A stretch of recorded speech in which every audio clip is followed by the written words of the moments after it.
Catch the spirit of the game. The Hastings Sidebusters. Line drive, left field, base hit. 1 run scores. Here comes his second run home, and the Sidebusters have the lead. Us Hastings kids, we kind of have our own little crowd going on in the corner, so it's been a blast. The 1-2 pitch on the way. Called strike 3, and the Sidebusters are out of trouble in the 7th. I kind of get what's expected, and we're supposed to do it the right way, everything else, but at the end of the day, it is summer baseball, and we're here to improve every day, but also have a lot of fun. Sidebuster Baseball. Previously in the summer, I got to play with a kid from Japan, so that's a cool connection there, and it's just nice getting to know everybody and seeing what they like, kind of maybe they show me something that I'll like and enjoy and take on for the rest of my life. You never know. Swing and a miss. And the Hastings Sidebusters have won for the 3rd time in a row. You got to make sure you have your composure and stay true to who you are up there. You got to be able to know what kind of baseball player you are, and you got to play to your strengths. The Hastings Sidebusters. It's a hot and steamy day in central Nebraska as mid-July has hit full effect in Hastings. Perfect day for baseball, if you will, as the Sidebusters are back home at Duncan Field against the Badlands Big Sticks here for Game 1 of a 2-game doubleheader. Both will be 7-inning contests tonight at Duncan Field. This is Ryan Valenta. We will hear from Steve Stein. Thank you for tuning in tonight. We have Sidebusters last week of the season here at Duncan Field, and they're on one right now. Sidebusters are hot at home. They played the Badlands Big Sticks last night at Ryder Park, our home away from home, where the Sidebusters came out with the win 6-2.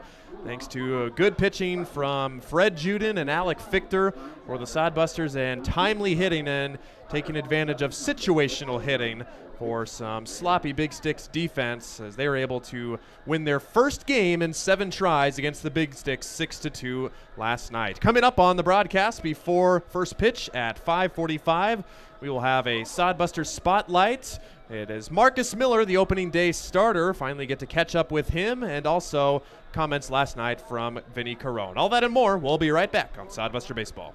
Are you tired of lousy internet and faceless customer service?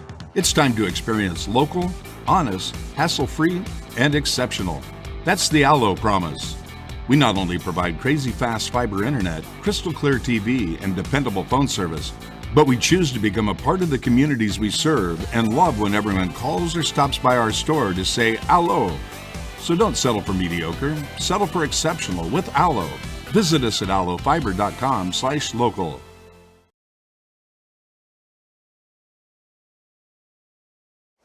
Hi, I'm a baseball umpire.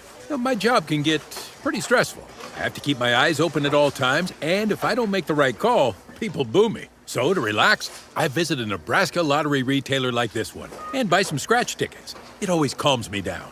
Hey, you cut in line. I did not. All right, you're out of here. Hey, he didn't cut. All right, you're out of here. I feel better already. The Nebraska Lottery. Top prize odds vary by game. Badlands Big Sticks play a doubleheader at Duncan Field. Hastings coming off a 6-2 win over the Big Sticks. We heard from assistant coach Vinny Carone after the contest. It was just a kind of poised performance, I thought, from end to end. A little bit mundane, but I think that's almost a good thing. We've had a little bit too much excitement sometimes, whether it's defense, walks, pitching, not getting hits, but it's kind of mundane. Just kind of lulled them to sleep for 9 innings and took care of business when we needed to take care of business, and just kind of did everything good enough. I don't think we weren't lights out with the bats. We weren't lights out on the mound, but we were good enough. We did our jobs, and the guys behind them did their job, so we could come away with the win. Your starter, Fred Juden, kind of has a Fred Juden first inning, walks the bases loaded, somehow gets out of it, and lo and behold, he goes 6 1/3 innings of just 2-run baseball.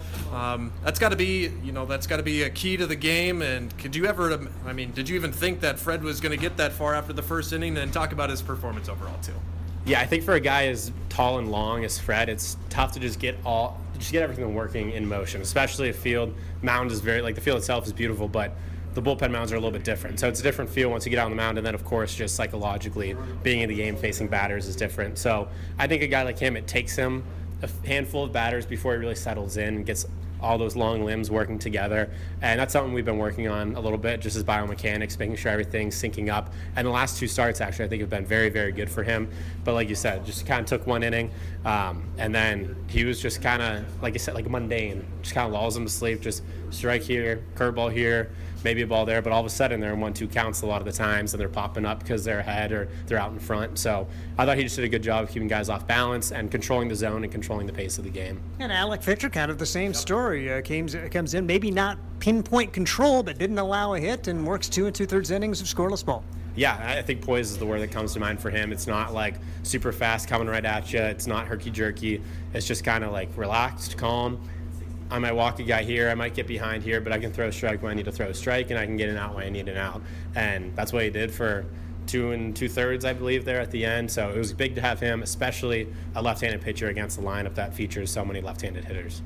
And this is, I mean, you're well out of the playoff race, but kind of playing spoiler tonight. I know it doesn't mean too much. I mean, defeating other teams' playoff hopes, but with this win tonight, you basically almost eliminate the Badlands from the playoff contention.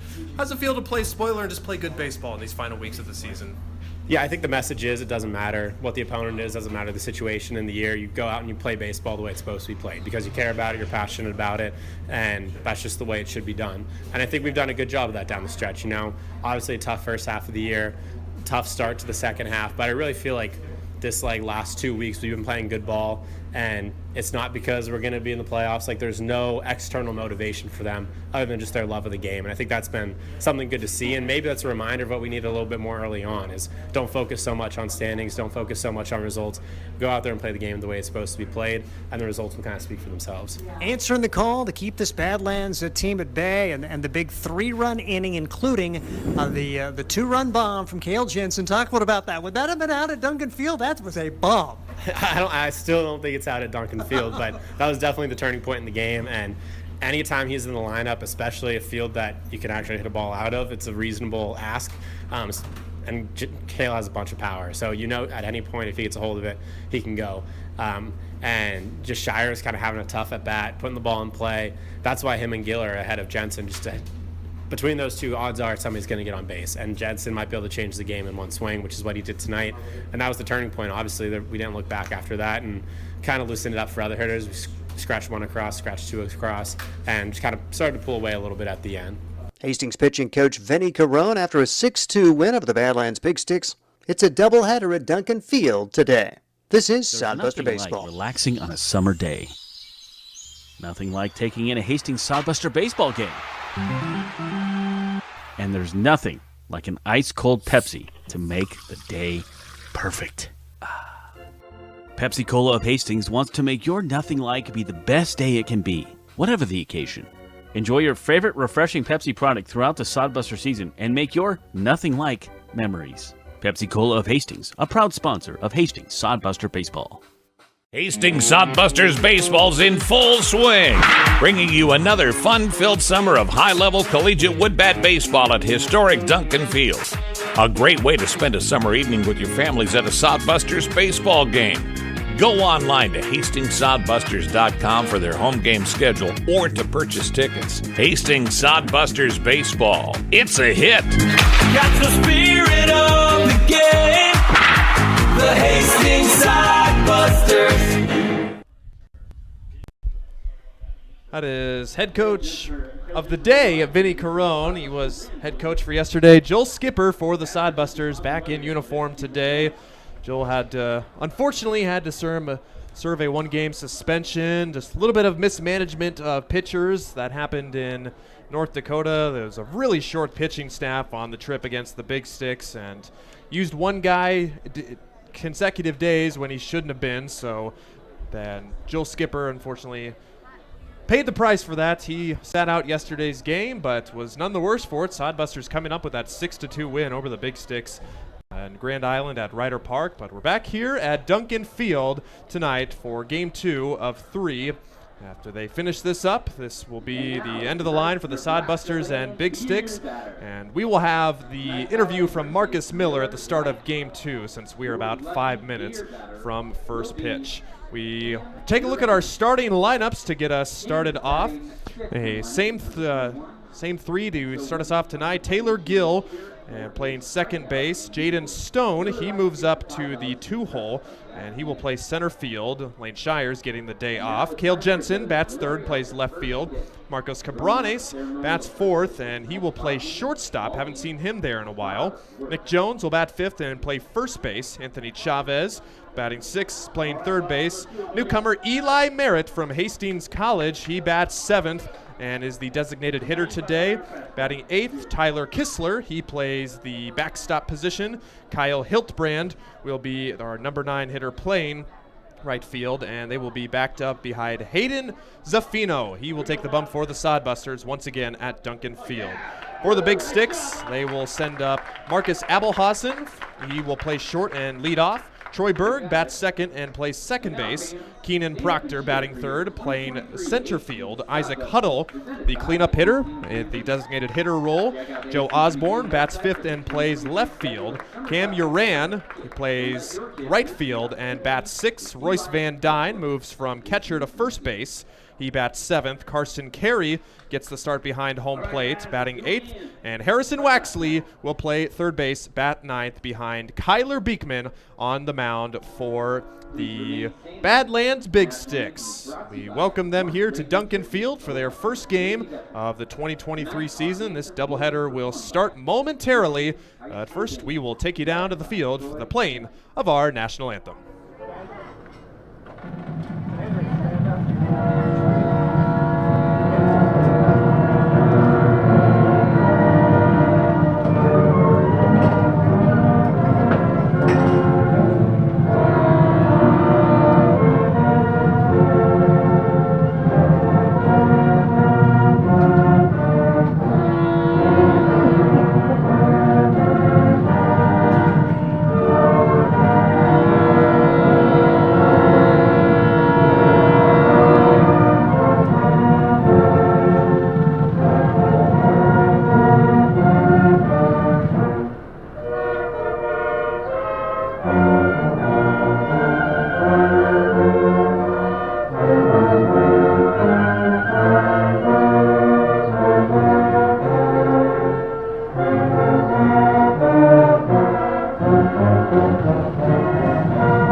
By the Hastings High School Marching Band, the Tigers with a little bit help from the BNSF train, as they always just have the worst timing, it seems. They're always coming into town right when we do the national anthem, but a little bit of an added flair there, but great job to the Hastings Tigers, their high school marching band. We are set to go for game one of this two-game doubleheader behind Hayden Zaffino. And we hear from Steve Stein. Steve, last night, good game, a home away from home, but good pitching. And like we said last night, Fred Juden getting the start with a very Fred Juden first inning, but able to dance his way out of trouble and set the tone after that.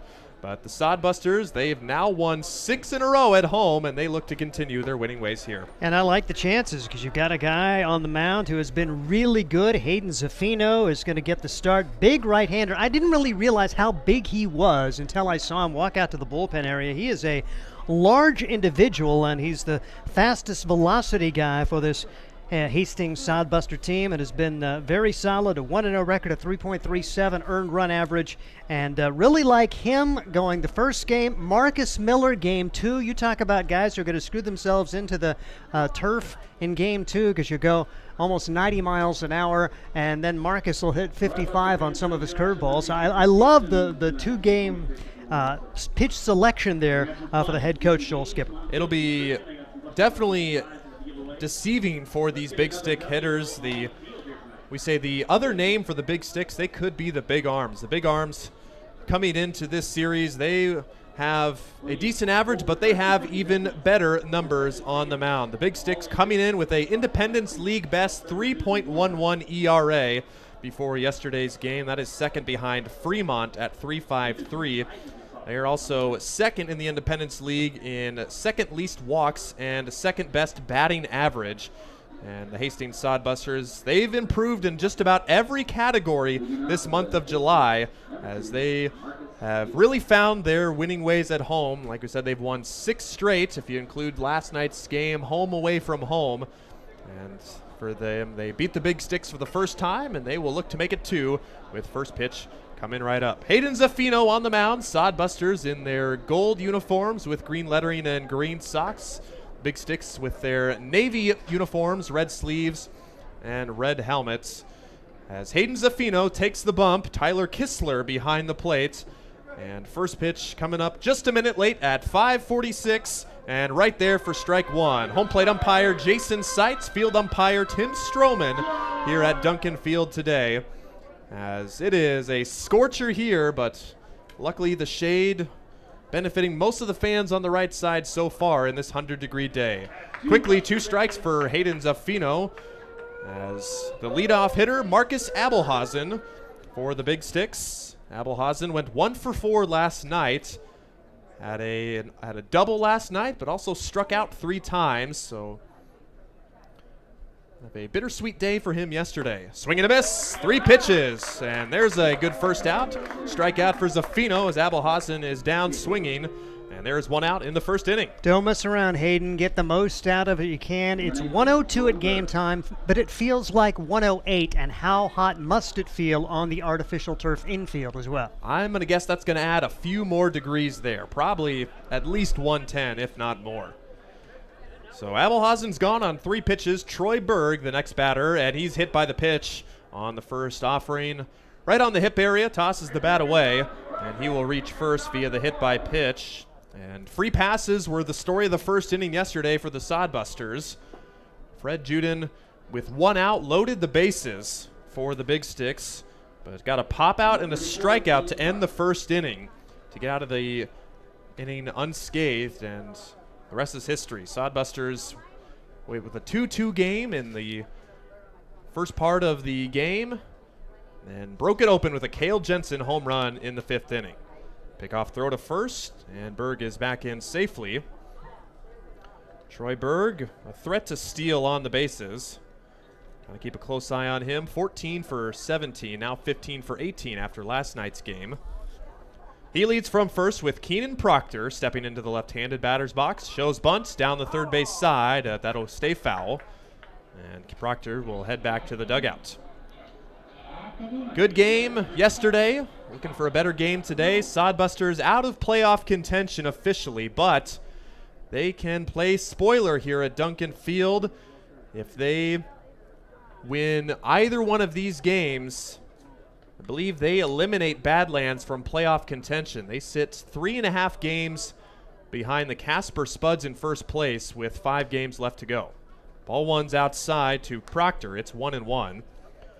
The Spuds had a chance to almost seal the deal last night in Oahe. They were up 5-3 in the bottom of the 9th inning in Pierre, but the Zaps scored 3 runs in the bottom of the 9th to walk off the Spuds 6-5, so keeping the first place lead at 3.5 games with Casper and Badlands both losing last night.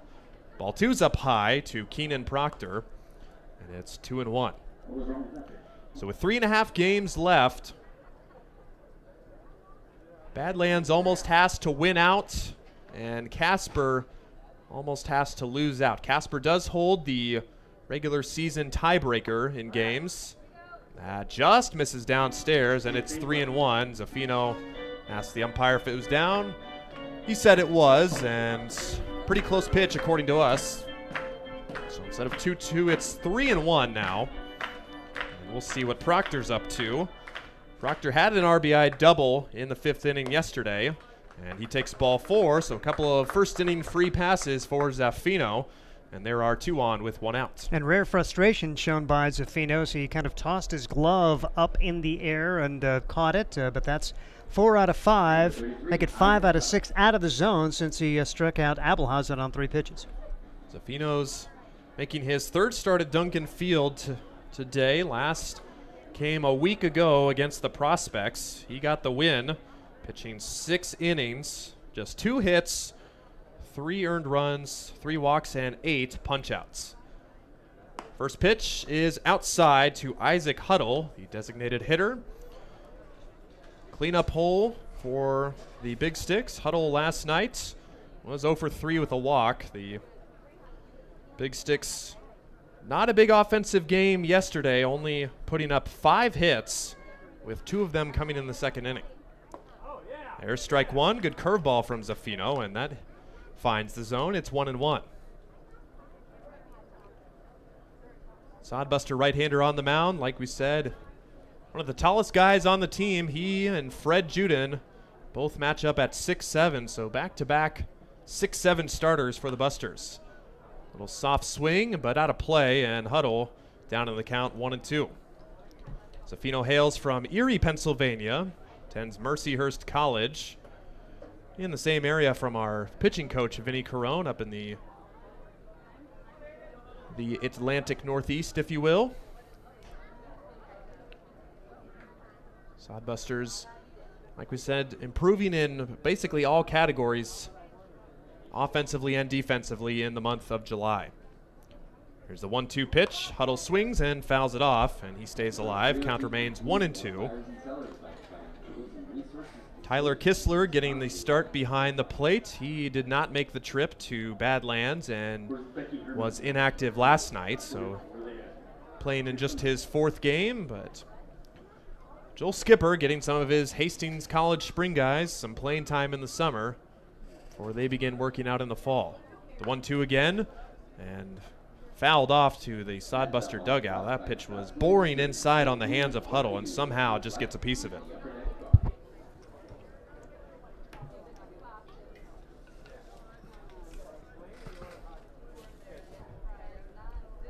So we'll do it again. The count remains at 1-2. Zaffino with the fastball sitting in the middle 80s. Joel Skipper really excited to get this right-hander on the mound for the Sodbusters. Way inside, almost hit him, but Huddle dances out of the way. It's 2-2. Skipper said before his first start, Zaffino threw a high-intensity bullpen session, and according to the radar, he hit 90 a couple times on the gun. Hasn't done that in a game yet, but has gotten as high as 88, maybe 89. Zaffino steps off. Leadoff strikeout followed by a hit batter and a walk. Sets the stage now. 2 on with 1 out for the Sodbusters. Righty to the lefty. Just got a piece again, and Huddle fouls off another one, and making Zaffino work in this 100-degree heat. It's going to be another factor today. See how long these starters are able to go. It is at some point just so hot. Your cap starts dripping. None of your clothing is dry. Your hand is just so wet you can't get a grip for the ball. Very hot and humid in central Nebraska today. And again, out of play, and Huddle really making Zaffino work as he stays alive. Had those 3 strikes to begin the game. He's thrown 14 pitches to the last 3 guys and has not retired any of them yet. So pitch number 9 coming for Huddle after 5 foul balls in this at-bat. Swing and a miss. Finally gets Huddle down on pitch number 9, and a high fastball takes care of him. Second strikeout in the inning, and there's 2 outs. And Joe Osborne coming up. It's a large out. You feel like if Huddle would have found a way to get on or get a hit, it could have come unraveled for Zaffino. Now a chance to get out of this and get to the dugout. So still a chance for the Big Sticks. They bat here with 2 on and 2 out. Joe Osborne takes ball 1 outside. Joe Osborne, one of a couple Doane University guys from Crete, coming into the series in 4 games. Went 6 for 17 in past contests against the Sodbusters. He went 0 for 3 with a walk last night. Runner goes to third, and Kistler will eat that throw. And Berg steals third. Proctor remains at third. So that eliminates the force play at third, but still have a force out at second and first, and with runners on the corners, Kistler will convey signs to his infield. If Proctor gets any bright ideas and may try to steal, see what the sidebuster infield will have to say about that. But first, the 2-0 pitch to Joe Osborne, left fielder for the Big Sticks today. Proctor stays put, and the breaking ball misses outside, so 3 straight have missed, and it's 3-0.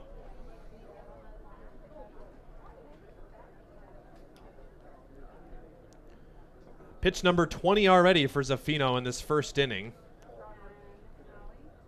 Want to get him back in the dugout and back in the shade. There's a high strike called for strike 1. It's 3-1 to Osborne.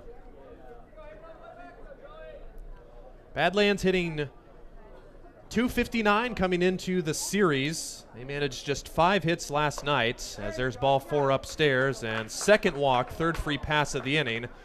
And just like the first inning last night, the Sodbusters have loaded the bases and with 2 outs.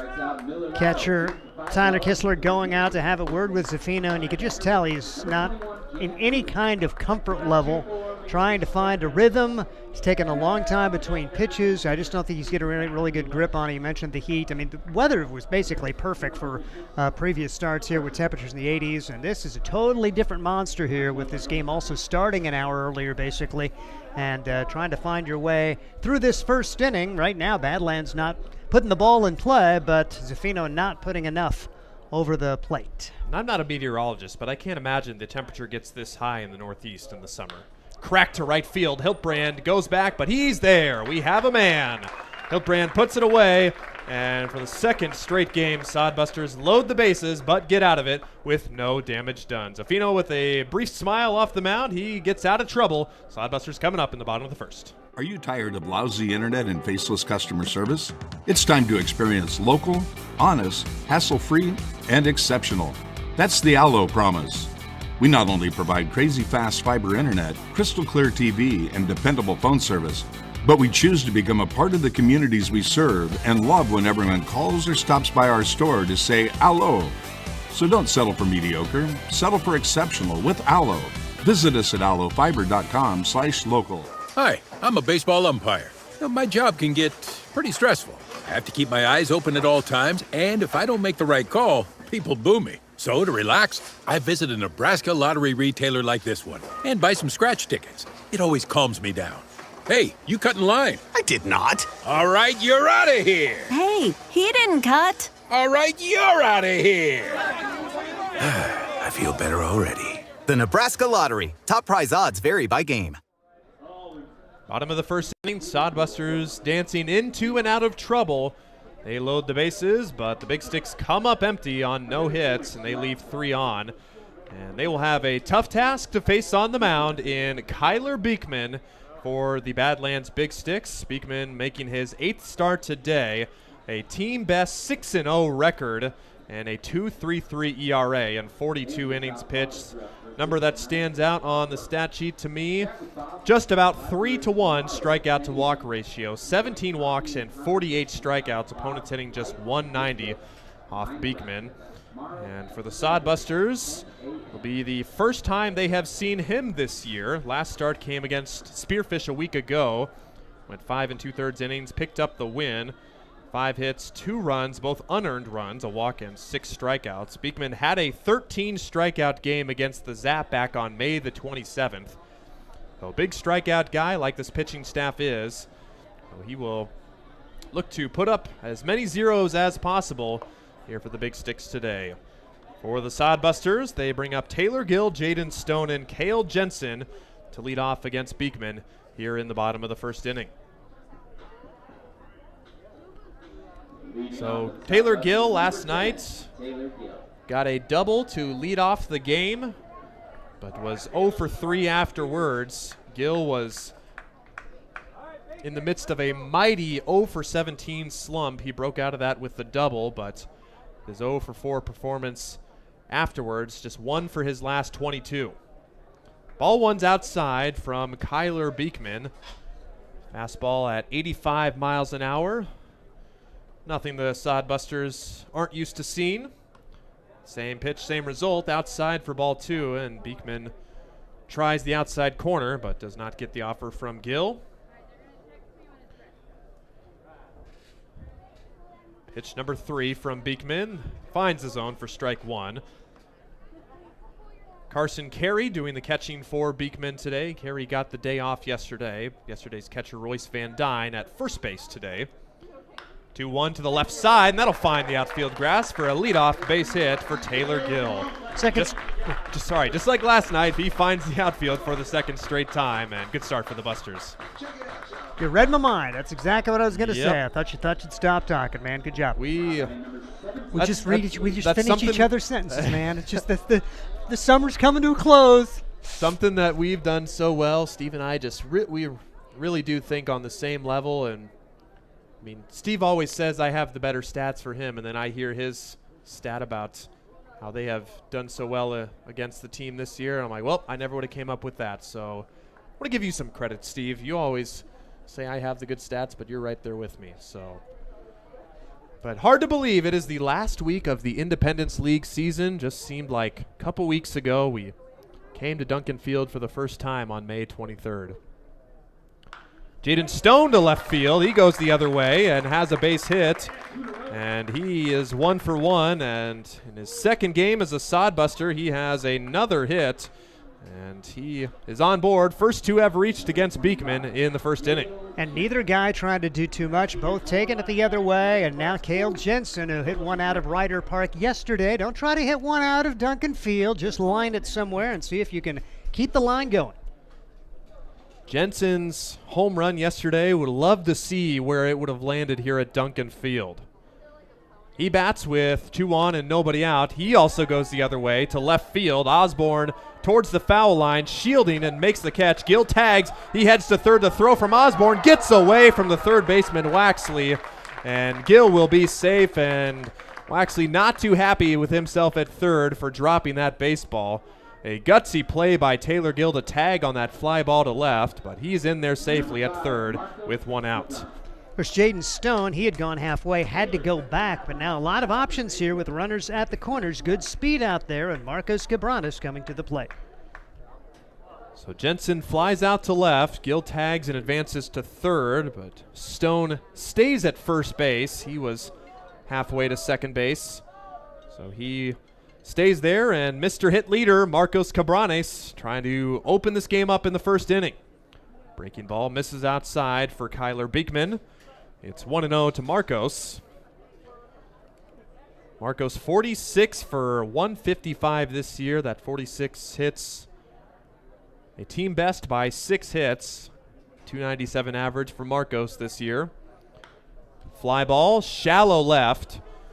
And carrying actually pretty well. Osborne makes the catch. Gill tags. The throw from Osborne home is not in time. Sacrifice fly for Marcos Cabranes, and once again, the Sodbusters strike first in the first inning. It's 1-0. Really big for Gill to tag and take third on the previous play. That allowed him to have the chance to tag there. Pretty aggressive play because it was in moderate left field. Joe Osborne had a tough time getting it out of his glove.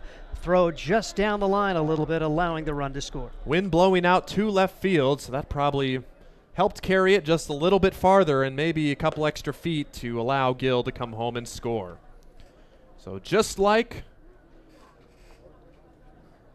last night, the Sodbusters score first in the first inning. They take an early lead and stick their starter Zaffino to a 1-run lead. Nick Jones, a delayed steal by Stone. The throw down to second is in time, but it gets away. And Stone steals the base. Abelhausen had the throw there, but could not corral it, and it gets into center field. And a little bit of a delayed steal action, and Jaden Stone has his first steal as a Sodbuster. Carson Carey, I think, is a little confused, and Abelhausen a hair late covering, and so it all worked out for the Sodbusters. Now any old hit to the outfield, and the Sodbusters likely take a 2-0 lead. And RBI guy at the plate, Nick Jones. 25 RBIs on the year, looking for 26 right here with Stone at second. And count goes to 3-0. First 2 missed, and that one just misses outside. And we'll see if Jones is swinging 3-0.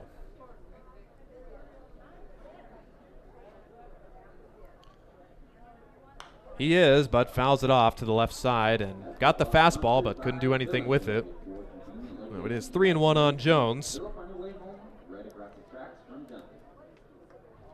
Jones in the Badlands away series did not record a hit, and in the 5 total games before has struggled, just 2 for 17.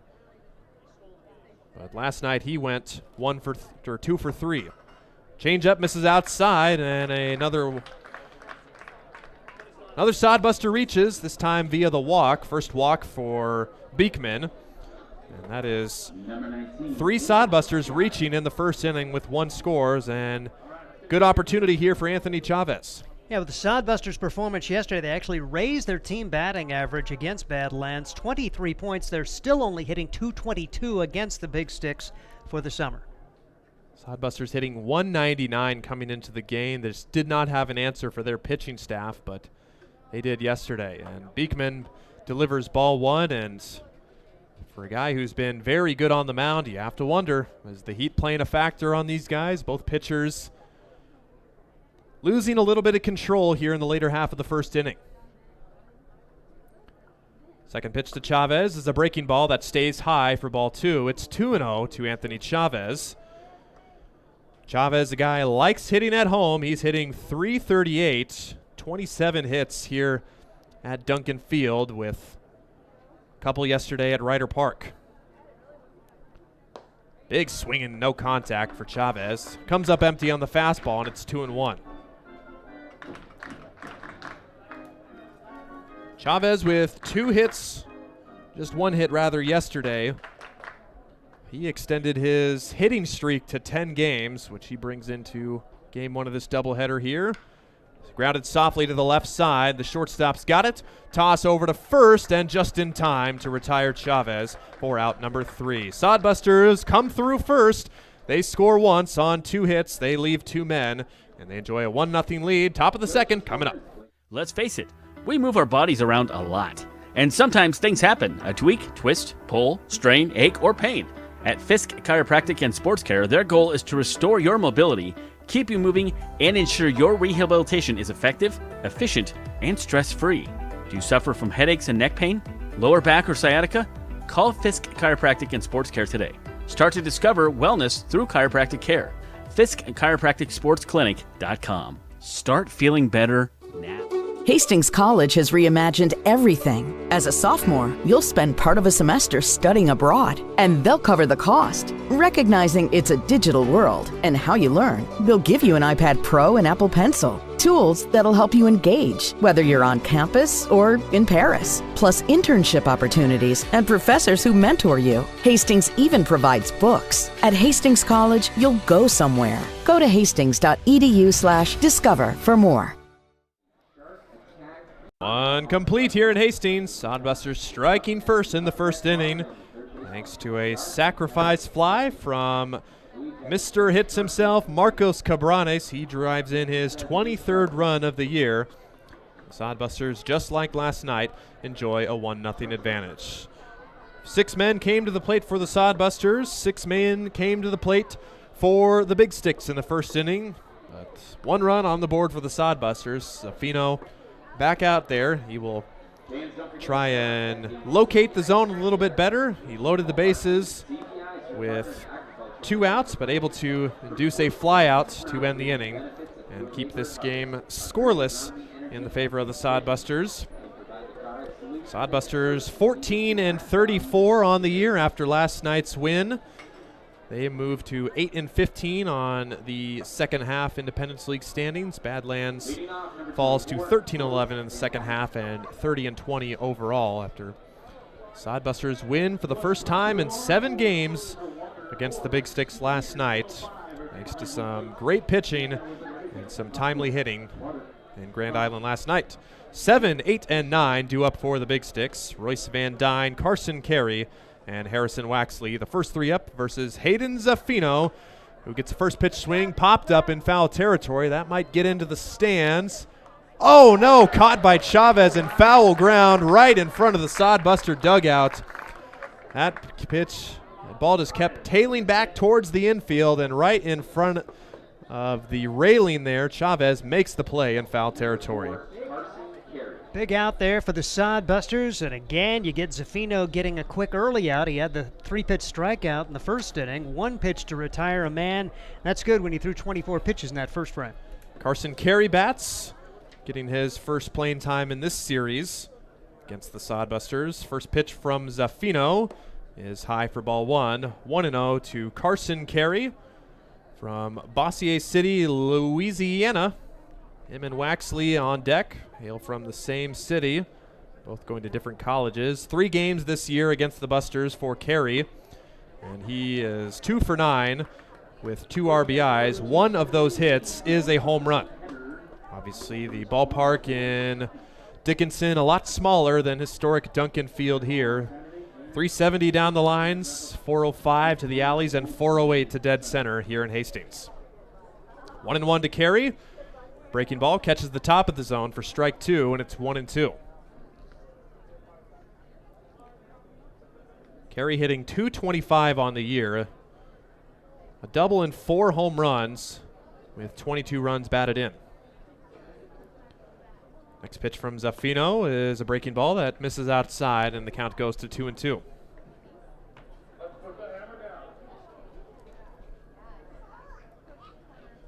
Sodbusters playing some of their best baseball here in these final weeks at Duncan Field. The team that started the year 0-10, started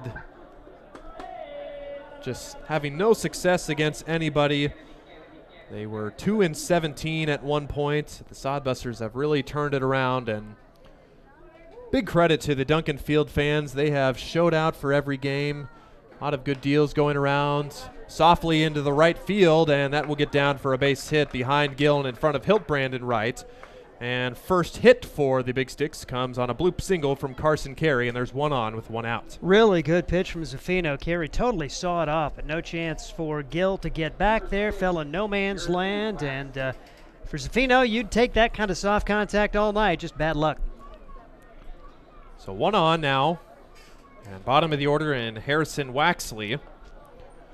Waxley bats in the 9 hole, did not play yesterday. Just played in 2 of the 7 games against the Sodbusters this year. Relatively newer addition to the roster. He's gone 2 for 6 with 3 runs, 2 walks, and both of his stolen bases coming in those games against the Sodbusters. Harrison Waxley, also like the man on first base from Bossier City, Louisiana, takes strike 1 right at the knees, and it's 1-1. Waxley going to Louisiana Christian University. Not quite LSU, but LCU.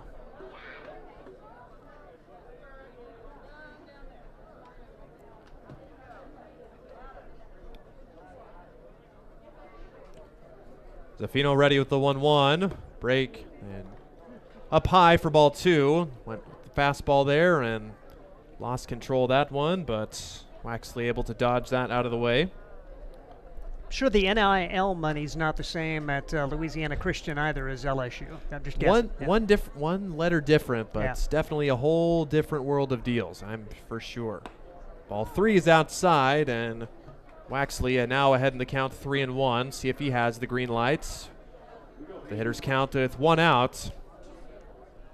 Got your top of the order due up after this. Ground ball at somebody would also be nice in the Sodbusters' favor too. Let's find out.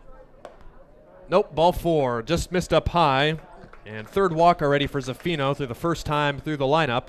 And there's first and second with 1 out. Frustration again showed by Hayden Zaffino as he put his hands up raised. That's not probably going to get you the next strike call right there. Hopefully he can find a way to keep it going, one batter to the next, regardless of how the calls go. But now he has to work to the top of the order with 2 on and only 1 out.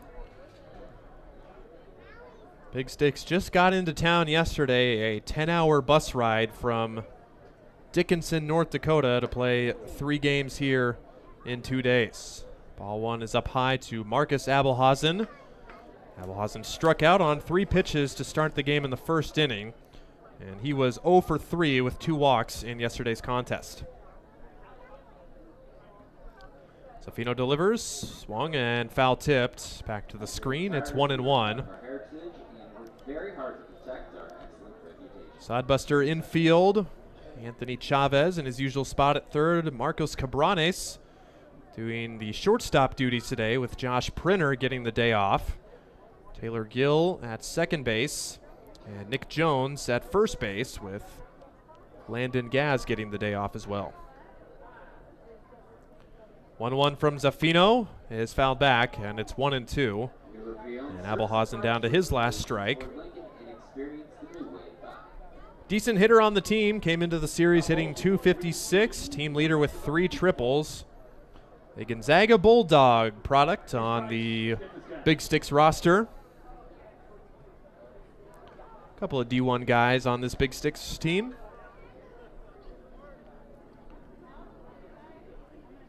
One and 2 pitch is hammered to right field. Hiltbrand racing back towards the right field foul line. In foul territory, makes the catch. And Kerry tags at second. He'll advance to third, and he's there easily. And great play by Hiltbrand to haul that one in foul territory. And there's 2 outs. And a really good decision to not try to throw to third, get it to second, keep the force on at second base, because there's no way you're going to throw out Kerry anyway.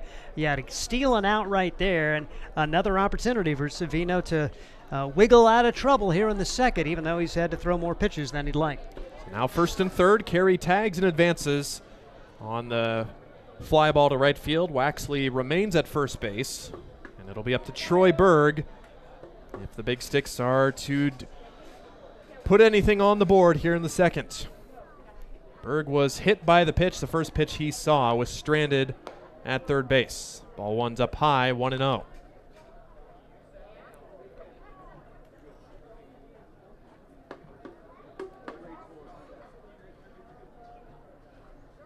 Berg, a local guy, plays college at University of Jamestown. Takes strike one. Jamestown, the Jimmies. We love a good Jimmy on the baseball roster. He, like I said, local guy from Dickinson, North Dakota, so that's got to be so much fun. Playing summer ball right down the street from wherever you may live, and especially right down the street from college, too. 2-1 to him. Berg bats with runners on the corners. Good breaking ball, catches the top of the zone for strike 2. And Berg and the Big Sticks down to their last strike. Infield on the left side, Chavez and Cabranes playing pretty deep on the infield with Cabranes on the lip of the outfield grass. 2-2, Waxley runs, fly ball to center field, Stone, and Jensen converge. It'll be Stone making the catch in left center field. 2 men left on with 1 hit, but the Big Sticks cannot break through again. They've left 5 on through 2 innings. Sodbusters coming up. It's 1-0 in the bottom of the second. Blue Fork Kitchen features elevated comfort food in a family-friendly, fast casual environment. With a full menu, you can sit down for a nice meal or order online for pickup. From salads and wraps to burgers and steaks, Blue Fork Kitchen has your kind of food. Open Tuesday through Thursday, 11 to 9 p.m., and Friday and Saturday, 11 to 10 p.m., with a special brunch buffet Sunday from 9 to 2 p.m. Blue Fork Kitchen is located in the Cimarron Plaza, 38th and Osborne Drive in Hastings. Like them on Facebook. Core CPAs is your locally owned, full-service accounting firm. Our team of professionals have years of accounting experience and focus on building in-depth relationships with our clients. Our comprehensive and customized solutions are tailored to your specific needs. We pride ourselves in our commitment to integrity, objectivity, and professionalism. At Core CPAs, we provide tax services, payroll, bookkeeping, assurance and financial reporting, and much more. Visit our website at corecpas.us.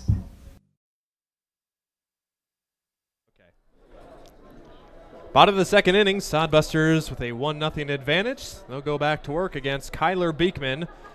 The Big Sticks with threatening again in the second, but they leave runners on the corners, and good play from the Sodbuster outfielders. And one thing we didn't miss about Duncan Field is that pesky sun out in left field. The left and center fielders having to fight that sun later in the day. The park at Ryder Park proved a lot more effective with, I believe the sun was either in the opposite way or just wasn't high enough for any problems there in the outfield. So At Ryder, it would have been in the right fielder's eyes, but I think we had enough trees and cloud cover that it didn't have any kind of factor. And then again, we were kind of under an arch too. Like from our vantage view in the press box, we can see pretty much all the way above us with the high windows. The Ryder Park windows not very high. Struggled to see out of those. So the Sodbusters get out of it, and they send 7, 8, and 9. It's Eli Merritt. Eli Merritt making his Sodbuster debut. He was on the substitutes yesterday in case he was needed, but did not get his name called. He's, believe it or not, he's a Hastings Bronco, part of the spring squad for Joel Skipper's staff. Wave and a miss at the breaking ball, and Merritt is struck out. We'll tell you more about him next time he comes to bat. Good start for Beekman, and the strikeout is his first of the evening. He threw only 8 of 18 pitches for strikes in that first inning, and he goes 3 straight to Merritt as he goes to Kistler now. Another new-ish guy, Tyler Kistler. Seemed limited playing time as another catcher on the Sodbuster roster. Kistler, Cabranes, Nick Jones, who we haven't seen behind the plate in a while. There's a sword there from Kistler, not able to hold up there. Rusty Wortman, you had Zach Vital before he went down with an injury. A lot of backstops on this roster, and it's never not a good thing to have extra backstops, because catching a baseball, especially baseballs going at 80+ mile per hour, is a lot harder than it looks. 2-1, hit up the middle, and good play by the second baseman Berg. Throw over to first in time to get Kistler. And good play by Troy Berg, ranging to his right, throwing off balance, and quickly 2 outs for the Sodbusters. The Jamestown guy getting it done right there. Thought Kistler had himself a good chance at an infield single, but now 2 up and 2 down for the number 9 hitter. And it's going to be Kyle Hiltbrand. Hiltbrand had the day off yesterday and gets some action today. Hiltbrand went 1 for 8 in the Badlands series, but did drive in 2 runs. He takes ball 1. It's 1-0.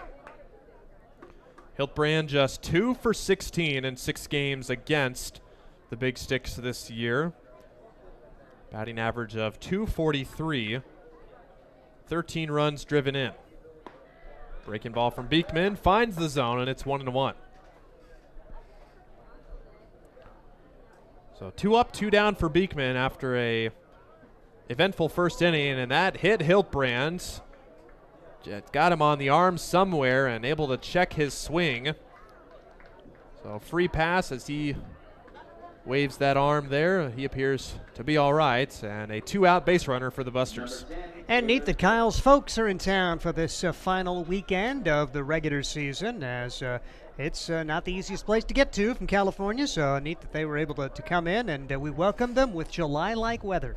And at some point, we will show you, too. There was a knock on our door before the game, and a man handed, looked like a couple packages to us right as we were doing our post-game interview, and gave it to us, and he said that it just kind of said thank you. There was a card in it, and it was from the Sofa Club, which is the Sodbuster Offsite Fan Association.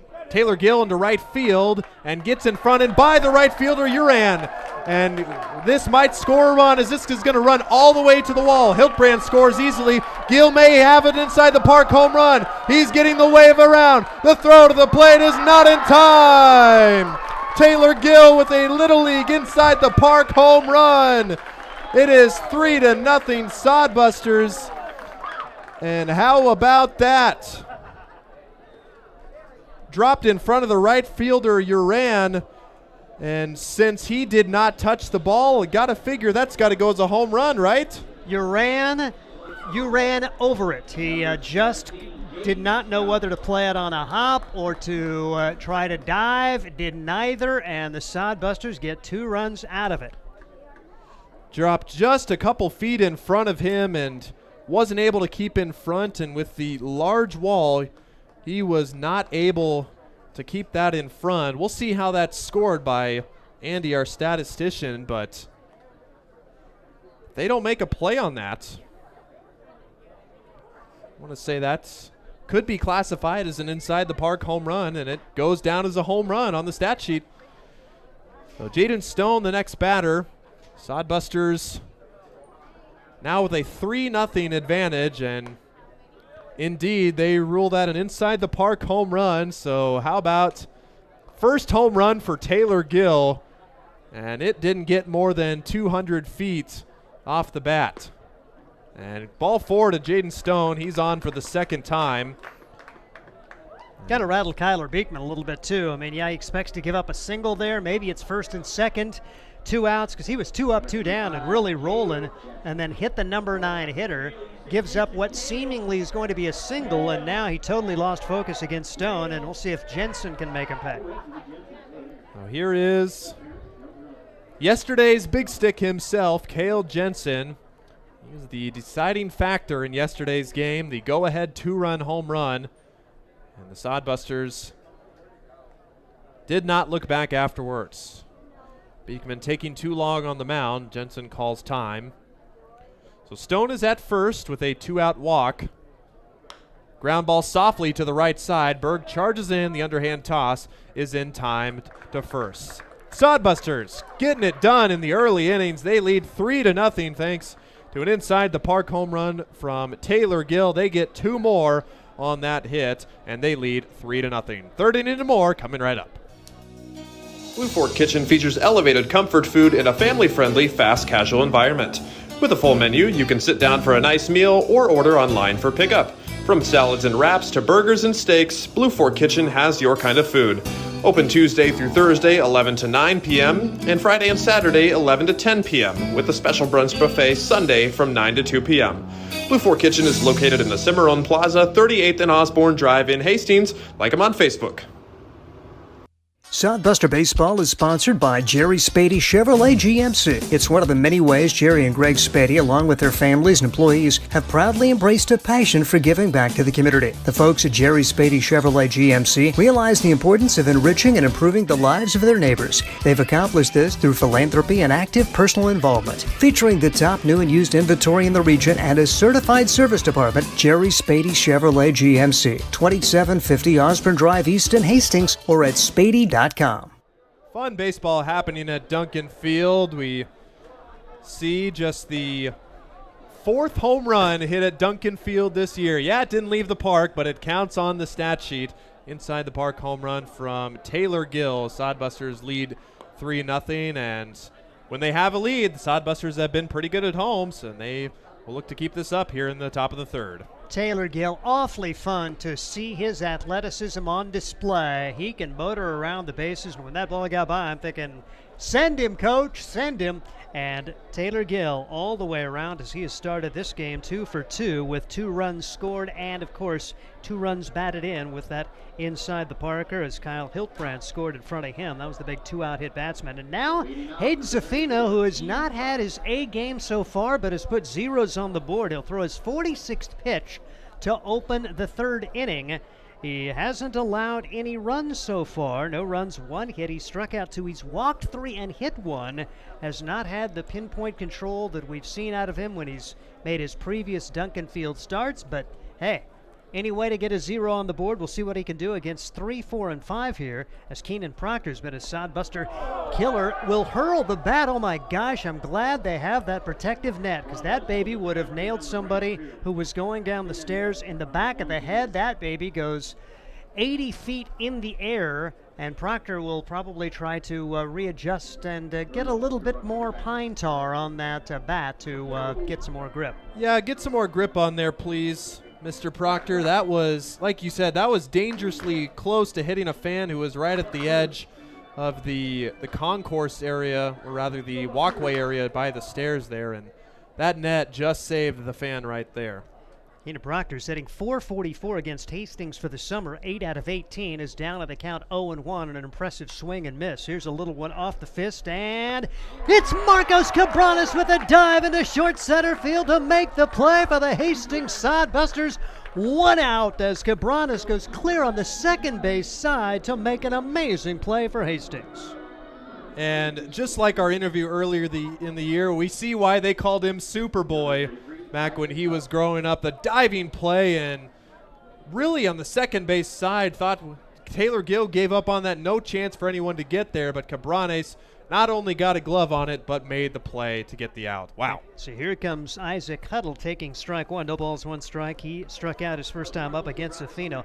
Now, Marcos, hope he's okay. He came up a little bit gimpy, and he doesn't look like he's feeling 100% as he took an awkward fall but made an amazing catch. Here's a bouncing ball right side. Yeah, when we saw him early in the year, he played a lot of shortstop before Josh Printer came onto the scene, and he can play second, he can play short, an outstanding catcher, and really hadn't visited with him much. Had a chance to talk to him before the game. I know you did the in-season interview with him, but what a nice young man, and he's been one of my favorite players all year. Here's a hard hit ball to right side. Kyle Hildebrandt comes on and makes the play. 2 sterling performances. Isaac Huddle hit it right on the button, but Hildebrandt played it perfectly, and there are 2 outs here in the third. Another hard hit ball that just finds the defender, and just like last night, can count. Almost took 2 hands to count last night how many times the big stick batter struck one hard, but the defender was right there. Good success for the Sodbusters in the early going. Here's Joe Osborne. He walked his first time up, and he's first pitch swinging. This could be a very easy inning for Zafino. Coming on, center fielder makes the play. No problem for Jaden Stone, and Badlands. They do not put any pressure on Zafino. 1, 2, 3 go the big sticks. We head to the bottom of the third. It's Hastings 3, Badlands nothing. This is Sodbuster Baseball. Are you tired of lousy internet and faceless customer service? It's time to experience local, honest, hassle-free, and exceptional. That's the Allo promise.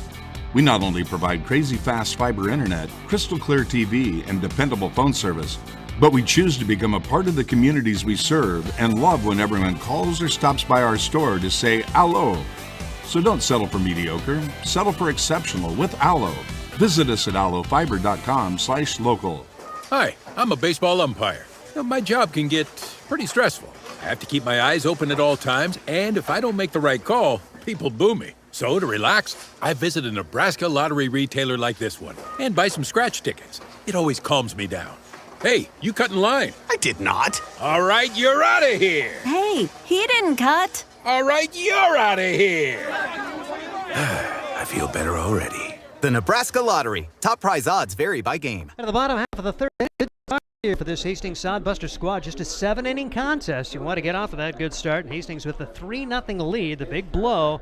The Taylor Gill inside the park home run. Sorry you won't get your name on the list for hitting one out of here, but to me that's almost more exciting to see him motoring around there, and very entertaining for the fans here at Duncan Field, and really a downer for Kyler Beekman, who probably deserved better than to give up that particular 2-run shot. And so now he trails it 3-0. So 3 earned runs given up by him. The first 2 innings, he has been really good for this team during the course of this year. Just a 2.33 ERA. And so the Sodbusters already have 3 earned runs against him.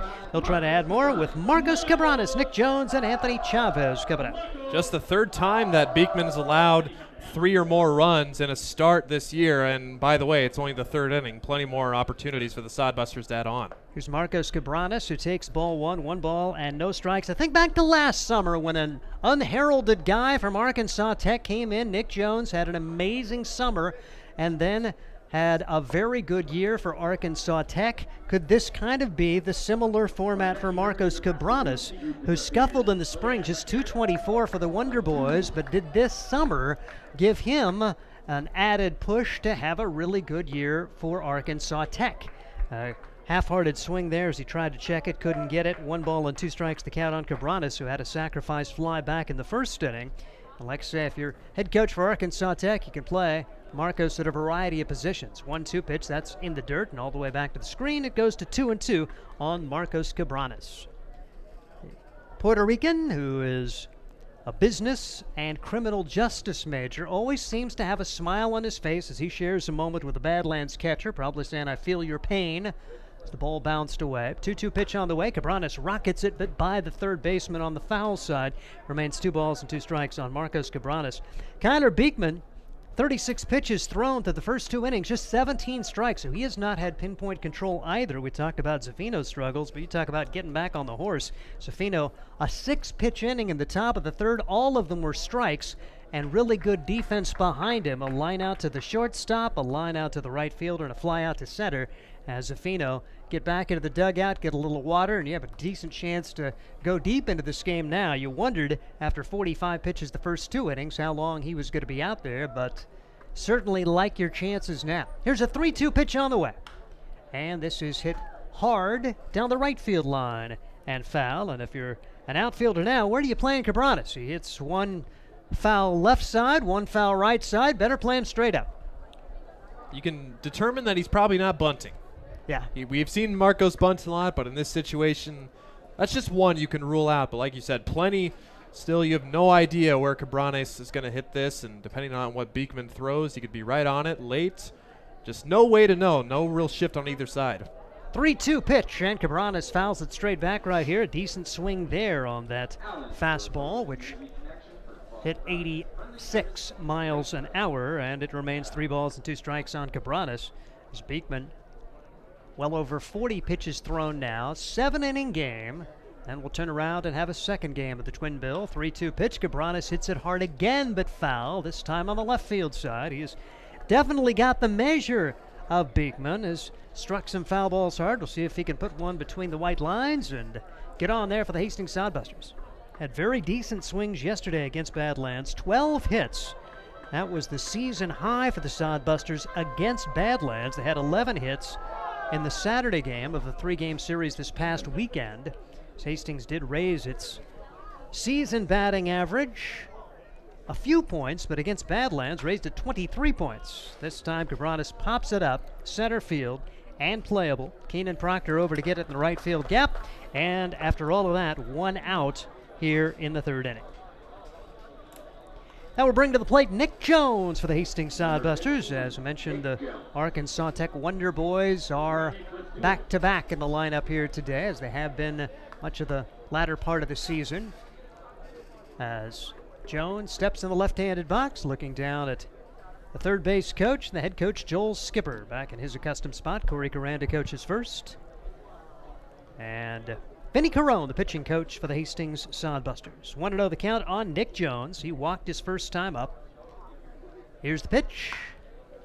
Hits this one high in the air to left field and playable as Joe Osborne goes back and makes the play. And there are 2 outs on the fly ball to center and the fly ball to left. Goes down as a fly ball to left in the book, but Jones, a left-handed hitter, he sure put a jolt into that one going the opposite field. But Big Six know that Jones can use that opposite field. Osborne shaded back far enough, and he was right there. Any other team that might get over ahead, perhaps. Jones had a 2-hit game yesterday. He is 0 for 1 after he walked his first time up. But Anthony Chavez up there now. He grounded out to short his first time up for the Hastings Sodbusters. As Chavez coming into today at 3-0-2. Went 1 for 3, but had 2 runs batted in the Sodbusters 6-2 win. Big swing, no contact here. 1-1 the count on Chavez for the Sodbusters. 2 out, nobody on. Hastings leads it 3-0. Last inning, 2 up, 2 down, but they were able to plate 2. Here's the pitch. Beauty. Curveball on the inside corner. Came right over. Kind of froze Anthony there, and it's 1 ball and 2 strikes on Anthony Chavez. 2 up, 2 down for Hastings. See if they can mount another 2-out rally. And Chavez, did he offer? He did not. Pitch high and out of the zone. 2 balls, 2 strikes. Really good pitch for Beekman, as that was his to win. Chavez able to lay off it. And it's 2-2 on Chavez, with Eli Merritt hoping to get an at-bat here in the 3rd inning. 3-0, Hastings on top. 2-2 pitch. This time he offered and could not make contact. It's in the dirt, but Chavez will not run it out, and that will do it here in the bottom of the 3rd. 1-2-3 go the Sodbusters. It's still Hastings 3, Badlands nothing. This is Sodbuster Baseball. There's nothing like relaxing on a summer day. Nothing like taking in a Hastings Sodbuster baseball game. And there's nothing like an ice-cold Pepsi to make the day perfect. Pepsi Cola of Hastings wants to make your nothing like be the best day it can be, whatever the occasion. Enjoy your favorite refreshing Pepsi product throughout the Sodbuster season and make your nothing like memories. Pepsi Cola of Hastings, a proud sponsor of Hastings Sodbuster Baseball. Hastings Sodbusters Baseball's in full swing, bringing you another fun-filled summer of high-level collegiate wood-bat baseball at historic Duncan Field. A great way to spend a summer evening with your families at a Sodbusters baseball game. Go online to HastingsSodbusters.com for their home game schedule or to purchase tickets. Hastings Sodbusters Baseball. It's a hit. Got the spirit of the game. The Hastings Sodbusters. Sodbuster Baseball is brought to you by Fisk Chiropractic, also by the Nebraska Lottery and Jerry Spady Chevrolet, as Hastings takes a 3-0 lead into the fourth 7-inning game, and it will be 6, 7, and 8 up there for the Big Sticks against the right-hander Hayden Zaffino. Zaffino getting that pitch count under control as he tossed only 6 pitches last inning to set him down 1-2-3. He's at 51, while Kyler Beekman is at 51 as well for the Badlands Big Sticks. The Hastings Sodbusters trying to win for the second straight day and win for the 7th straight time and home between the two fields. Of course, yesterday, Hastings playing its lone game at Ryder Park in Grand Island, back in their more accustomed Duncan Field here today, as the Hastings Sodbusters playing a doubleheader today, then the Fremont Moo in town for the weekend series. Fremont getting ready to go for the Independence League playoffs. Sodbusters closing out the year. And we will see Cam Uran. He lined out to right field his first time up. And Hayden Zaffino, the big right-hander, is ready to go as he takes the top of the hill, gets the sign, and the first pitch of the fourth inning is coming home. On the inside corner for strike one. No balls, 1 strike, so says Jason Seitz. Tim Stroman, the field umpire here at Duncan Field. 4:08 to straightaway center on this 102-degree day. It feels like 108, or it did at game time. Maybe it's down a degree or two, but it's still fairly miserable at this point, and 14 innings of baseball seems like maybe a lot more on a day like today. We've had so many nice July days, but these last two have really felt like summer is here. 1-1 delivery on the way. And this pitch misses for ball 2, 2 balls and 1 strike. And I'm an old guy, so back when I was young, we called this summer. But now it's just every day like this is a disaster. And I think, it's not much fun to play in like this. But hey, you're playing summer baseball. Big swing, no contact, 2 balls and 2 strikes. And the good news is I don't have to go wear the catcher's gear or put on umpiring blue. So, I'm up here, so I can say that. 2-2 the count now on Cam Uran, as the right-hander Hayden Zaffino brings the pitch home. Oh, just missed.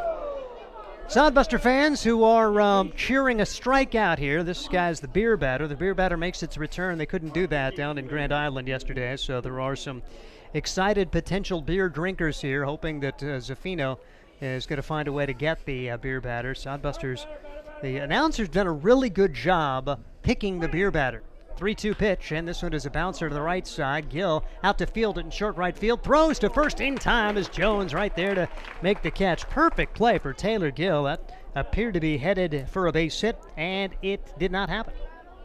Just when you thought maybe, it's going to take a funny hopper, no, waited too long. Gill with the spin and just makes the play. We have seen him day after day make those tough plays look almost routine, and he has been such a nice addition to this infield and outfield for the Sodbusters. Errorless ball for both teams so far as Royce Van Dyne takes the left-handed batter's box and watches it go by for ball 1, 1 ball and 1 strike. A lot of lefties in this Badlands lineup. We'll see if they switch it up a little bit in game number 2 as Marcus Miller is expected to start for Hastings. He is a lefty who has a totally different approach than Zaffino. This one rifled to the right center field gap. That could be trouble, and it will get beyond the reach of Kyle Hiltbrand, who plays it on 3 hops, turns and throws it back in. Did a good job of cutting it off as best as he could. If He doesn't reach out and grab it there and make it all the way to the wall. As it stands, it is a one-out double for Royce Van Dyne, who's 1 for 2 in the game. He's in scoring position with 1 out, and Carson Carey will bat.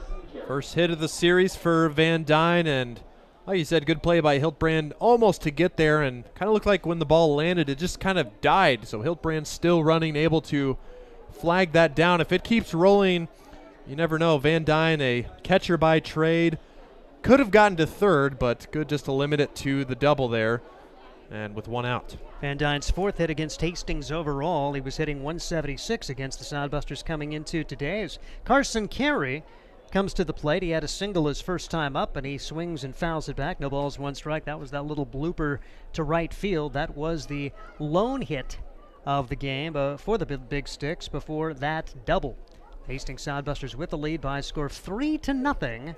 Badlands trying to battle back here and keep their slim playoff hopes alive. They've got to catch Casper. Fremont has won the first half. They are automatically a part of a 5-game series after the end of the regular season. Zaffino brings it home, and the pitch is taken high for a ball, 1 ball and 1 strike on Carson Carey.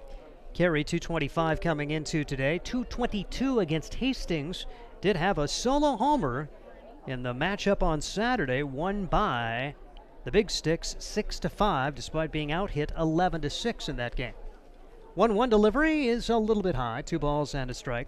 As the two teams played in Dickinson, with Badlands winning 8-0, 6-5, and 9-6. The Saturday-Sunday games went right down to the wire, as Hastings had its opportunities to win both of those games, but fell to 0-6 at the time against the Big Sticks before yesterday's 6-2 win up in Grand Island.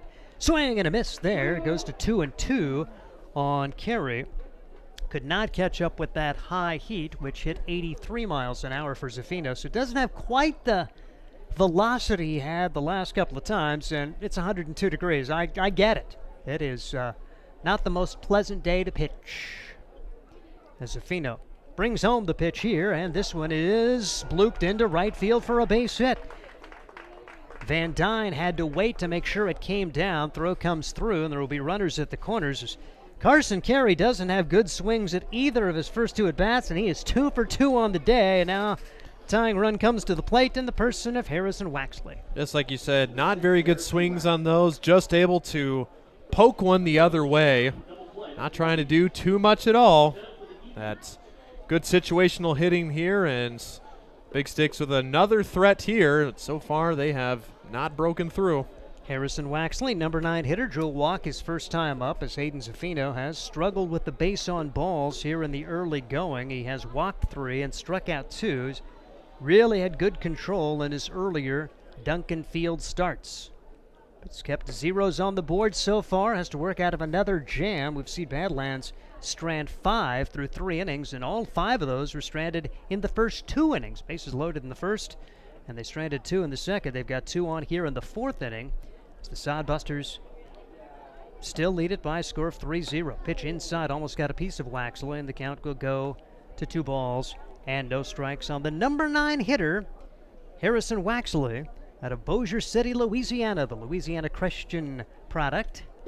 She stands the right-handed box. It's a long old ways from Louisiana to Dickinson, North Dakota.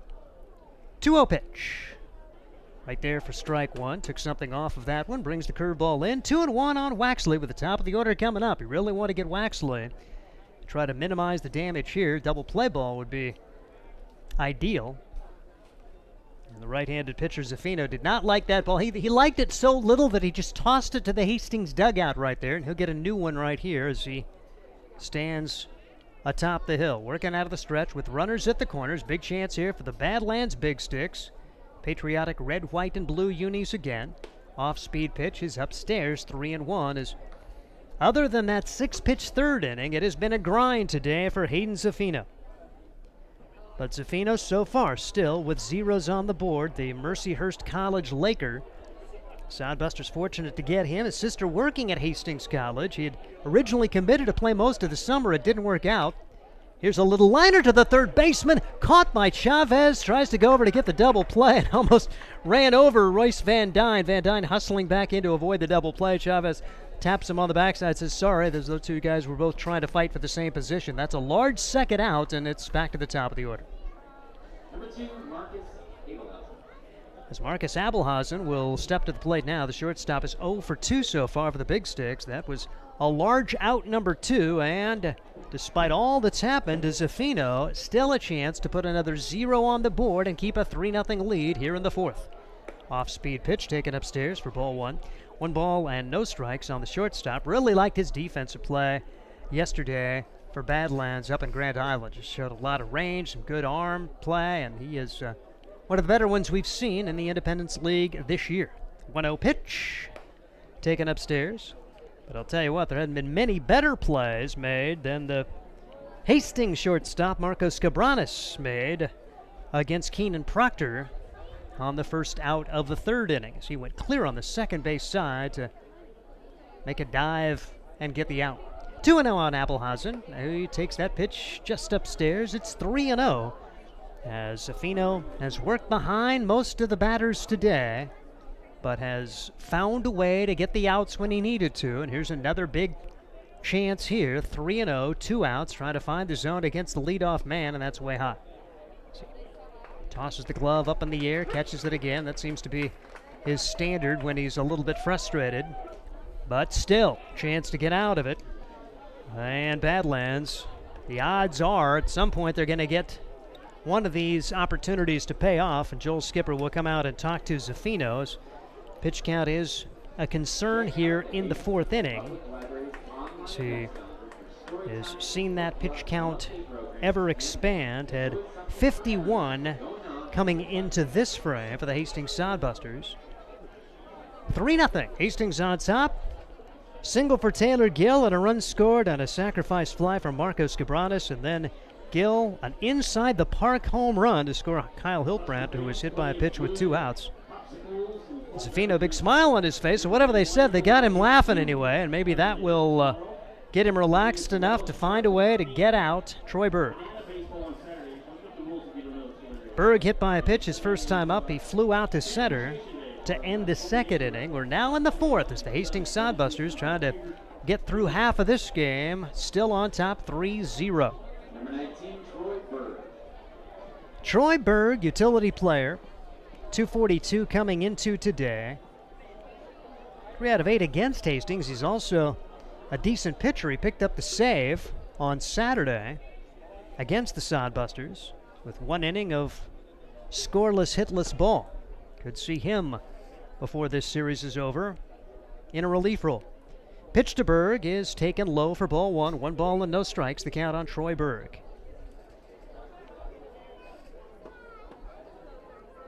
Berg had a multi-hit game against Hastings back on June 9th when he went 2 for 3 with an RBI and 2 runs scored.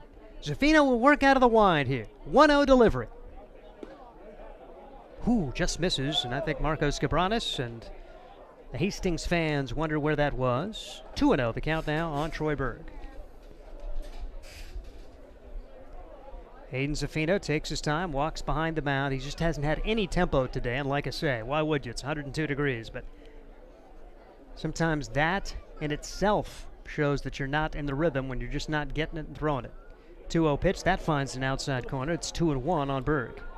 Big strike call there. Didn't want to go 3-0 again, but now the base is full. Van Dyne at third base, Carey at second, Abelhausen at first. The tying runs are on board, 2 outs, and Zafino brings home the 2-1 pitch. Fastball fouled away, and he's a strike away from getting out of this with no damage done. 2-2 with 2 outs, 3-0. Big spot in this contest as the Badlands Big Sticks with the navy blue uniforms today. Much more legible plain red numbers. They had the stars and striped numbers yesterday, and these old eyes had a tough time picking them up. 2-2 pitch on the way. Line ball right back to Zafino, sticks the glove out, hurls the ball down, and that's a little celebration right there as he survives this 4th inning with no damage done. Badlands has stranded 8 through 4, and Hastings continues to lead it 3-0. This is Sodbuster Baseball. There's nothing like relaxing on a summer day. Nothing like taking in a Hastings Sodbuster baseball game. And there's nothing like an ice-cold Pepsi to make the day perfect. Pepsi Cola of Hastings wants to make your nothing like be the best day it can be, whatever the occasion. Enjoy your favorite refreshing Pepsi product throughout the Sodbuster season and make your nothing like memories. Pepsi Cola of Hastings, a proud sponsor of Hastings Sodbuster Baseball. Let's face it, we move our bodies around a lot. And sometimes things happen, a tweak, twist, pull, strain, ache, or pain. At Fisk Chiropractic and Sports Care, their goal is to restore your mobility, keep you moving, and ensure your rehabilitation is effective, efficient, and stress-free. Do you suffer from headaches and neck pain, lower back or sciatica? Call Fisk Chiropractic and Sports Care today. Start to discover wellness through chiropractic care. Fisk Chiropractic Sports Clinic.com. Start feeling better now. At the bottom half of the fourth inning, Hastings Sodbusters continue to lead it by a score of 3-0. Hayden Zaffino going to do his Fred Juden imitation here today. He's found a way to escape some jams and continues to put zeros on the board. And now it'll be Hastings looking for more with their bottom of the order, Merritt, Kistler, and Hiltbrand, trying to get more against Kyler Beekman, who's been so solid for this Badlands team all year. Get 3 early runs against a guy who's 6-0 with 1 save, and he's a Nebraska guy. Bring him over to the Sodbusters next year. Stay at home next year, buddy. Although, if he stays at home, he's probably going to go play for the Nebraska Prospects since, it's the Omaha area. But I tell you, he certainly could find a place in the Hastings staff, you would think, the Doane University guy.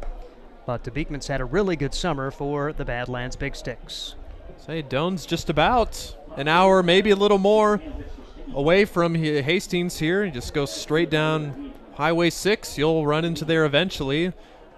I've got to think it's a little closer than, like you said, the Prospects or even Fremont too. So talk with Scott. We'll see what he has to say. I mean, little recruiting letter. I'm going to say Scott knows just about everybody probably in this ballpark right now, and he could probably work his magic to get anybody anywhere if he says the right words.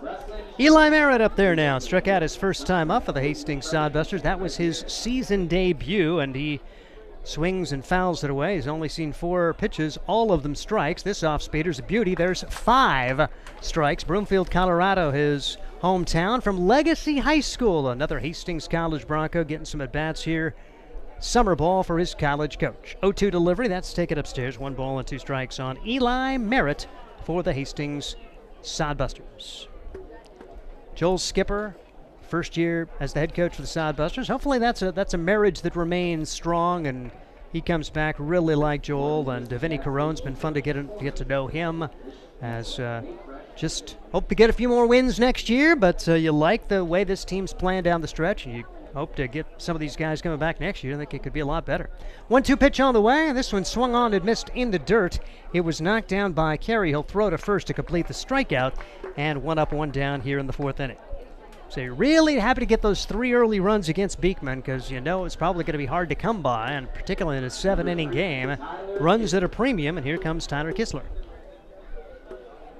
Kistler, another Hastings College guy, he grounded out to second base his first time up.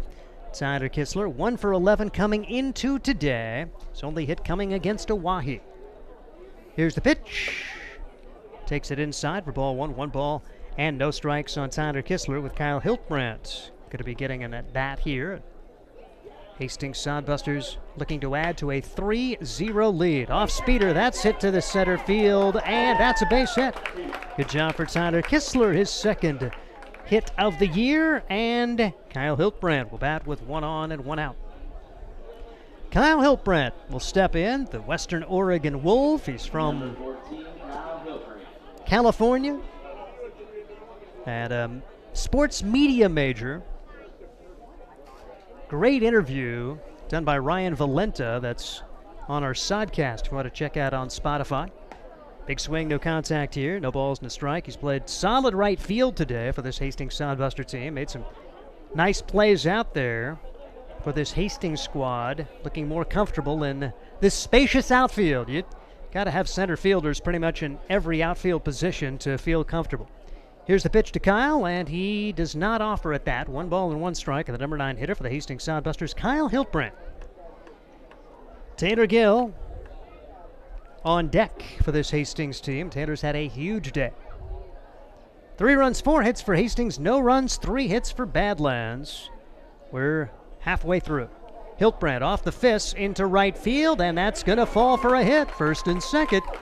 So taking the page out of Carson Carey, who has blooped a couple. And that's something that we saw in the interview, too, about Kyle Hiltbrand. Asked him if he kind of changes his approach at Duncan Field. He's like, no, I just kind of swing and trying to hit it as hard and as far as I can.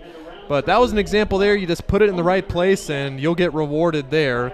And that puts 2 on for the Sodbusters. As we'll go back to the top of the order with Taylor Gill. And just got word from Andy down in the dugout and confirmed it with Scott, too. We believe that the inside the park home run from Taylor Gill is the first inside the park home run hit by a Sodbuster in their history, since 2018. So pretty cool for Taylor Gill there. Yep, like I say, you don't hit very many out of Duncan Field, and something even more rare, apparently an inside the park home run, as Taylor Gill tries to continue his perfect day. 2 for 2, 2 runs scored, 2 runs batted in. Sodbusters lead it 3-0, and can break out of a slump. That's a pretty good way to do it. And a big chance here for the Sodbusters to tack on. And Gill takes it the other way. That's in the left center field gap. Here comes a run home. Could be extra bases again for Gill. Sodbusters are going to try to score a second run. Here comes the throw. The relay is not going to be in time. It's a 2-run double for Taylor Gill. Kistler scores. Hiltbrand scores. And the Sodbusters have a 5-0 lead. Great piece of hitting by Gilly. He goes the other way and finds the gap, and that ball just kept rolling. Proctor and Osborne not able to cut it off. You knew you were going to get one home for sure, but Hiltbrand on his horse scores all the way from first base. And Taylor Gill now with 4 runs knocked in today. Have yourself a day. And Jaden Stone will get his opportunity to try to produce with still only 1 man out. And Stone hasn't been retired. A single and a walk his first 2 plate appearances. Sodbusters have opened up a 5-0 lead. This is just a 7-inning game, so Hastings in pretty good shape. See how they can close things out. No balls and a strike. You don't feel like this one's over yet, though, because Hastings, despite zeros on the board for Zaffino, he's done a great job of working his way out of jams. Can he find the magic, or will they go to the bullpen as this game wears on? As Beekman has been touched up for 5 earned runs today. And the pitch is fouled back. No balls, 2 strikes on Jaden Stone. As the Sodbusters, Taylor Gill, a triple shy of the cycle. Sodbusters do have a cycle this year. They have an inside the park home run. Despite the struggles for wins, there have definitely been some highlights. 2 home runs here at Duncan Field, which have left the park. Here's a bouncer. Going to be picked up by the pitcher, looks to third, throws to first, and the ball is knocked free. Everybody going to be safe. Gill will come home, and the Sodbusters take a 6-0 lead. Indecision for Kyler Beekman, who looked to third initially, then threw wildly to first, kind of hung his first baseman out to dry as Royce Van Dyne basically got ran into by Jaden Stone. The ball pops free, and the Sodbusters extend the lead. I want to say that kind of put some indecision on Waxley at third base too. For some reason he was running in towards the ball when he should have been covering third. If he was covering third, Beekman really made the decision right away to throw to third, but Waxley was not there, so he had to pivot on a whim and toss it over to first, rush the throw a little bit, and Van Dyne not able to make the play at first. Fortunately, it looks like all hands are all right after the collision at first base. Yeah, when you see something like that, you're really worried about the glove hand from Royce Van Dyne. We remember a similar player, something that happened at home plate earlier this year with a Hastings pitcher, Jacob Suits, and you're worried that maybe he gets hurt when the runner comes by, but he just lost the ball, but apparently okay. After a visit to the mound from the head coach and pitching coach Jordan Price, Badlands trying to settle down here as they commit their first error. Good catch on that, or good call about the fact that the third baseman wasn't there, so there really wasn't the indecision for Beekman. He knew what he wanted to do, but just couldn't do it. And now the Sodbusters will have a chance with Cale Jensen, a runner at first, still only 1 man out, and 3 have scored here in the 4th. So that quiet inning for the Sodbusters last inning, a distant memory after they went 1-2-3 in the 3rd. They have erupted for 3 here in the 4th. The big blow, the 2-run double for Taylor Gill, who now scores another run. What a day for him. 4 runs batted in, 3 runs scored, a home run and a double to go along with his first inning single for Taylor Gill, the future Ohio Bobcat. 1-0 pitch. Runner goes. Pitch taken for a ball. Throw down to second and out. At second base will be Stone, as you wonder if a sign was missed there. Was it supposed to be a hit and run? Because, I mean, Stone was out easily and a really good throw for Carson Carey. Yeah, that wasn't really close at all. Stone had no shot of getting to second base, and with Jensen at bat now, look at the shift they have on him. 3 infielders on the right side. He hits it to the right side a lot, you might say, as his home run left-righter park in deep right field. 2-0 pitch, and swing and a foul ball. 2 balls and a strike on Cale Jensen, who's taken control of the RBI lead. 28 coming into today. He'd been battling with Nick Jones for top spots in that honor. Now Jones, he's caught him in the walks department. Those two guys have been going back and forth there. Pitch gets by the catcher, but nobody on to advance now. And Jensen has the count go to 3 balls and 2 strikes on Cale Jensen. Central City proud as he stands in the left-handed box against the right-hander Beekman. Beekman roughed up for 6 runs today. Here's the pitch. Outside for a ball, and that caught stealing looks a little more painful. Sodbusters would have had first and second and still only 1 out. As it stands, it'll be Marcos Cabranes coming to the plate with 1 on and 2 out. Bottom of the 4th inning, Sodbusters needing 9 outs to win this thing, and they have a 6-run cushion trying to basically end Badlands' playoff hopes and take the first 2 games of this 3-game series. Still another game to be played tonight, as we have the doubleheader to go along with yesterday's 9-inning affair in Grand Island. Beekman out of the stretch, brings home the pitch, and bunt for Cabranes, but it's foul. No balls and a strike on Marcos Cabranes.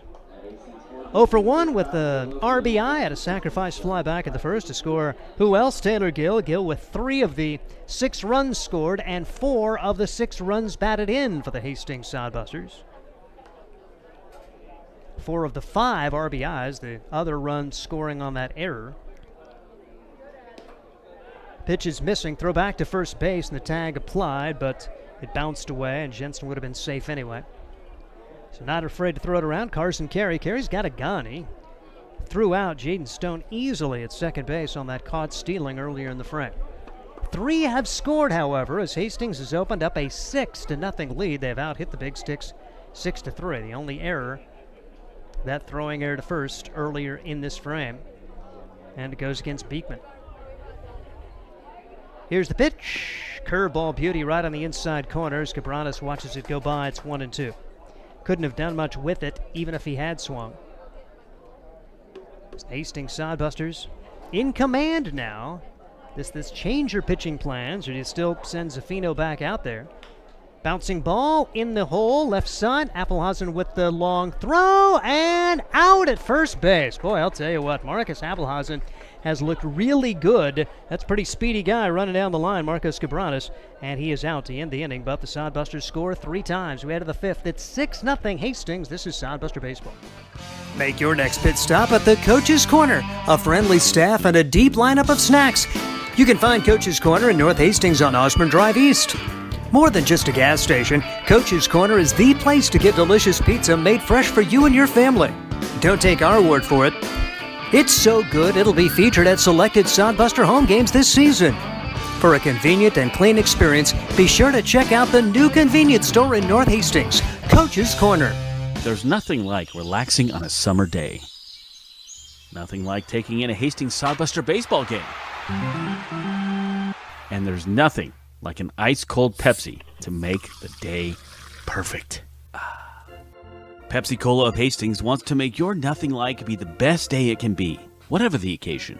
Enjoy your favorite refreshing Pepsi product throughout the Sodbuster season and make your nothing like memories. Pepsi Cola of Hastings, a proud sponsor of Hastings Sodbuster Baseball. What a difference in their respective 78 pitches. Hayden Zaffino, his 78 pitches have resulted in no runs for Badlands on just 3 hits. Meanwhile, Kyler Beekman has thrown 78 pitches for the Badlands Big Sticks. The Sodbusters have 6 runs, 5 of those earned on 6 hits. They have come through in a big way to put a crooked number on the board in 2 different innings, and they're in command heading into this 5th inning of this 7-inning contest. Been fun here, man. How about a 2-game win streak in this series? And it would be 7 straight, 8 home wins? That'd be 8 home wins in a row, wouldn't it? It's definitely, if you told me this at the start of the season, after the first 10 games, yeah, we're gonna have an 8-game win streak at home at the end of the season, I would have said, no way. No way. For how this team has come through and really put their heads down and mustered through. They have really thrown expectations out the door and really overperformed in this month of July. You just a little disappointed you couldn't have had it sooner, but this has been a fun team to watch this past few weeks. Yep, trying for their 7th home win in a row. Yesterday was number 6 with the victory in Grand Island, 6-2. First pitch ball, 1 ball and no strikes as Isaac Huddle up there now. He's 0 for 2 against Zafino. Zafino brings home the 1-0 delivery and high for ball 2. So still has not been in command. His balls to strike ratio has not been really good, but he has been able to show a lot of courage and work his way out of serious jams. 8 runners have been stranded by Badlands. The Big Sticks have to be terribly frustrated that they haven't broken through against Zafino. And an early opportunity here as Isaac Huddle has watched the first 3 go by, all out of the zone. Zafino's 3-0 delivery, and that's high for ball 4. So Hayden Zafino walks his 4th of the day, and now he'll work to Joe Osborne. No action behind him in the Hastings pen. Trying to get the most out of Zafino you can with the final 3 innings of this one and 7 more after this one. So we will see Joe Osborne step to the plate. He's 0 for 1. Walked his first time up and then flew out to center field. And it looks like we could have a pitching change. I didn't see action, but maybe a pitcher was getting warmer earlier. And you wouldn't think it takes too long to get warm on a day like today. No, it does not. You almost don't want to overthrow, because if once you overthrow, then you feel like, oh man, well, I don't know if I have my velocity. Velocity can go down. Like we said, it doesn't seem like that the velocity had been there for either guy, and both guys struggling with command. Plenty of walks on each side, plenty of free passes, but it does look like this will be the end of the line for Zafino here. So pitching change will be made. Soundbusters, however, lead it 6-0, and this is Soundbuster Baseball. Are you tired of lousy internet and faceless customer service? It's time to experience local, honest, hassle-free, and exceptional. That's the Allo promise. We not only provide crazy fast fiber internet, crystal clear TV, and dependable phone service, but we choose to become a part of the communities we serve and love when everyone calls or stops by our store to say Allo. So don't settle for mediocre, settle for exceptional with Allo. Visit us at allofiber.com/local. Hi, I'm a baseball umpire. My job can get pretty stressful. I have to keep my eyes open at all times, and if I don't make the right call, people boo me. So to relax, I visit a Nebraska lottery retailer like this one and buy some scratch tickets. It always calms me down. Hey, you cut in line. I did not. All right, you're out of here. Hey, he didn't cut. All right, you're out of here. I feel better already. The Nebraska Lottery. Top prize odds vary by game. 5th inning, Hastings Soundbusters with the lead 6-0. They will go to the bullpen. Tanner Johnson, a Kearney guy, goes to Northeast Community College, a 1-1 record, a 5.85 ERA. Making his 20th appearance in 32 1/3 innings. He's allowed 24 runs, 21 of those earned. He's allowed 22 hits, struck out 25, walked 38, and hit 12. Against Nebraska Wednesday, he pitched an inning and a third, allowed a run on a hit, struck out 3, walked 2, and hit 1. Tanner Johnson trying to come in and work out of a 1-out, nobody-on situation behind Hayden Zafino. Zafino battling his way through a tough outing, but zeros on the board through the first 4 innings. That's about all you can ask on a very hot, humid day here in Nebraska. And we'll see if Tanner Johnson can throw up a 0 and keep it 6-0. Tanner Johnson, like you said, a little bit of a break. First appearance in 8 days. His past 4 outings, he has given up at least 1 run. His past 4 outings before that, he had given up no runs. So if you like trends, you got to think this is the trend that starts it over. And you'd like a nice scoreless inning. Johnson, if he has success, can probably finish out this game. Runner goes. The pitch is taken outside for a ball, and a quick stolen base there as had Keenan Proctor batting first. I had the wrong guy. Keenan Proctor walks. Isaac Huddle up there now. So the 4-pitch walk to Keenan Proctor. And now it's Isaac Huddle And Huddle takes outside for a ball as Tanner Johnson's come in and thrown 2 out of the zone to Isaac Huddle, who's 0 for 2 on the day. So Keenan Proctor, his second walk of the day. He stands in scoring position now with nobody out. Pitch across for strike. 2-1 the count on the number 4 hitter, Isaac Huddle. Huddle 0 for 2 on the day. Chance to drive in a run right here with a runner in scoring position and nobody out. Sodbusters getting 3 in the 4th to take a 6-0 lead. Pitch is taken inside, 3-1. Just don't give them opportunities. You want to make them earn it, but the Sodbusters have been working around a lot of free passes during the course of this game, and Johnson trying not to add fuel to the fire here. 3-1 delivery on the way. That's inside, and so the first 2 have walked. 1 by Zaffino, and now 1 by Tanner Johnson. So Isaac Huddle earns the walk after Proctor walked on 4 pitches, and now it's going to be Joe Osborne. Osborne flew out his last time up after walking in the first. 6-0, Sodbusters on top. They have out-hit the Big Sticks 6-3, but a big chance for Badlands to crawl right back in it. Johnson's curveball misses inside. 1 ball and no strikes. Right now this is Tanner Johnson's game. No action behind him. So you've got a nice little cushion, but you could walk yourself and walk the Big Sticks right back into this game if you continue to allow the free passes, because it's just too good a team to give them this many opportunities. And this is a rocket down the left field line. That is a fair ball. 1 run will score.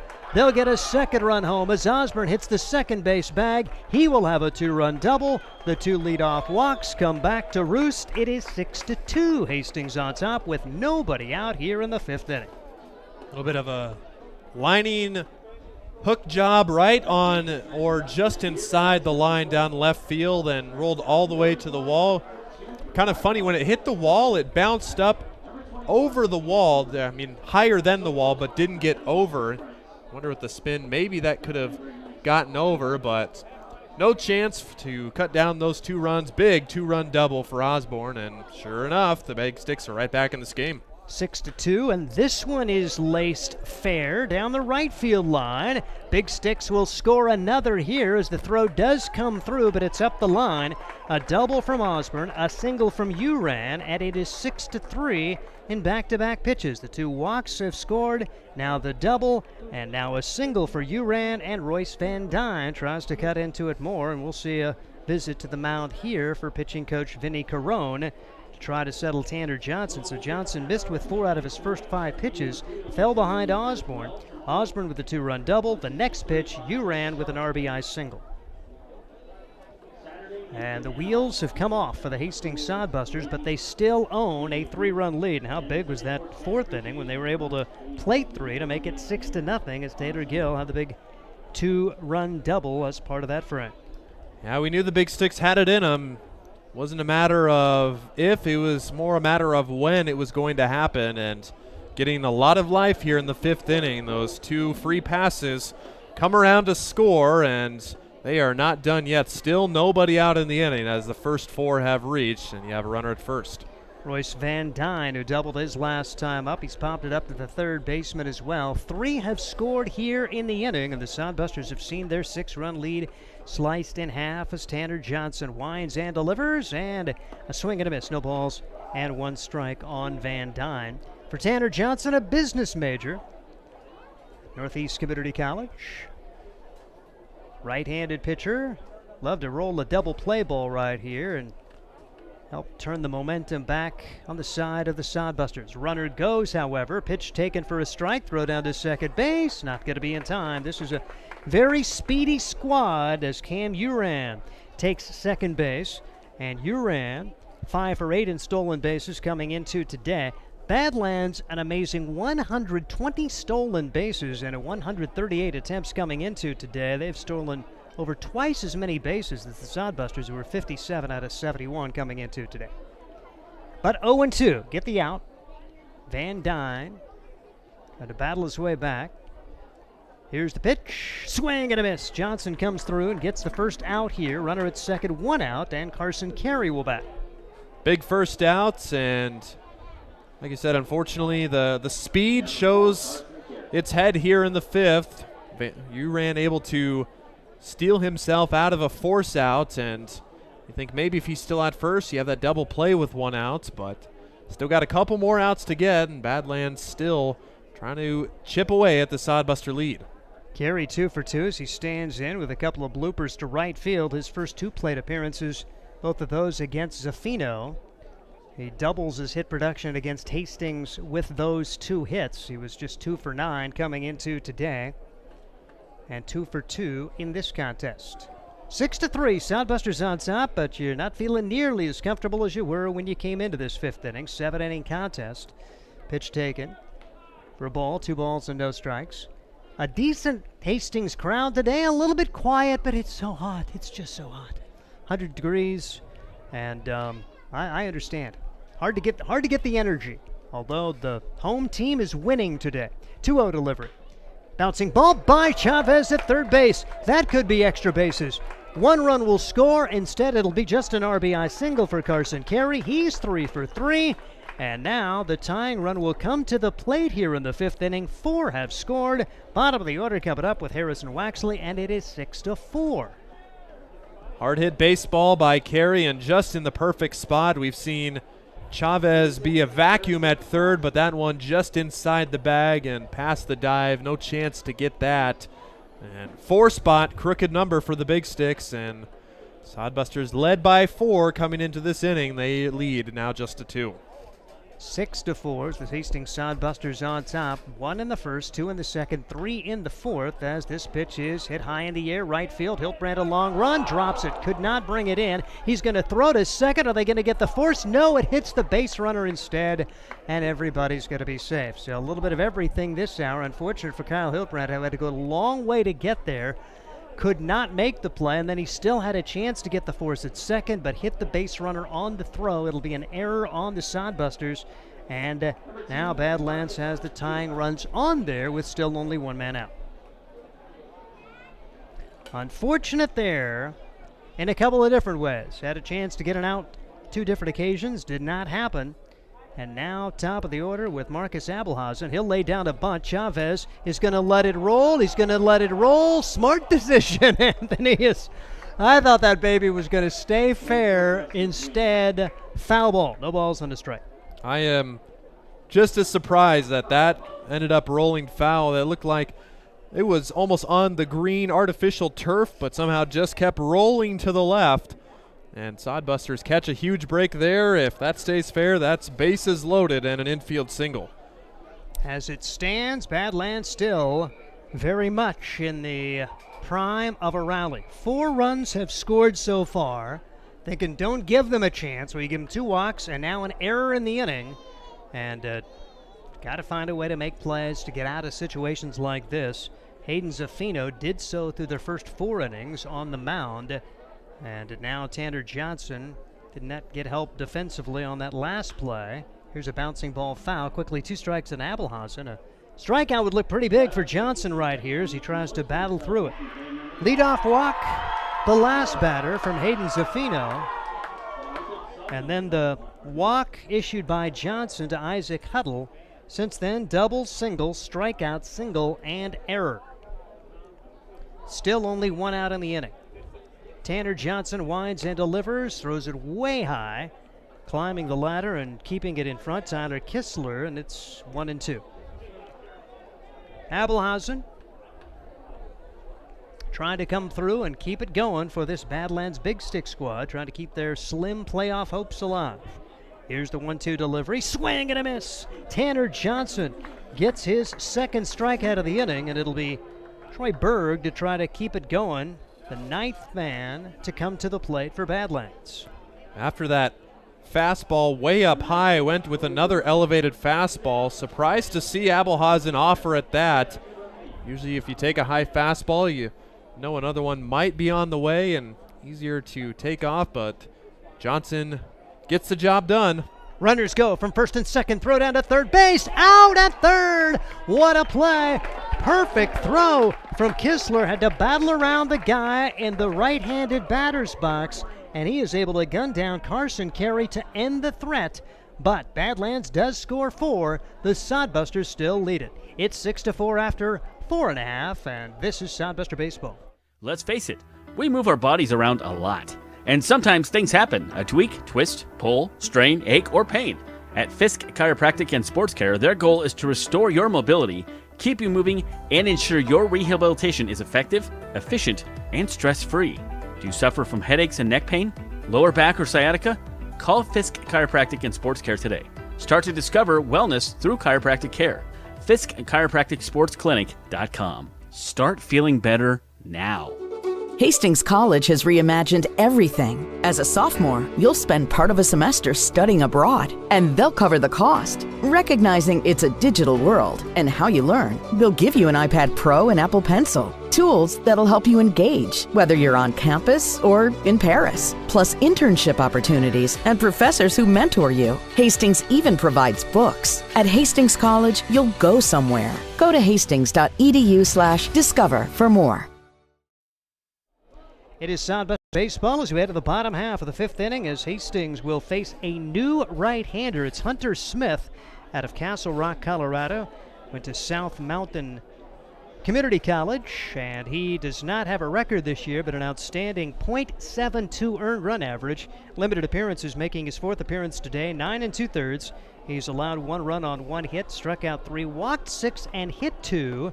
He has pitched against Hastings on 2 different occasions, so 2 of his 3 appearances coming against the Sodbusters, most recently on Friday when he worked an inning and 2/3, allowed no runs on no hits, and he will be working to Jones, Chavez, and Merritt. Hastings trying to come right back with runs after Badlands scores 4 runs in the top half of the 5th inning.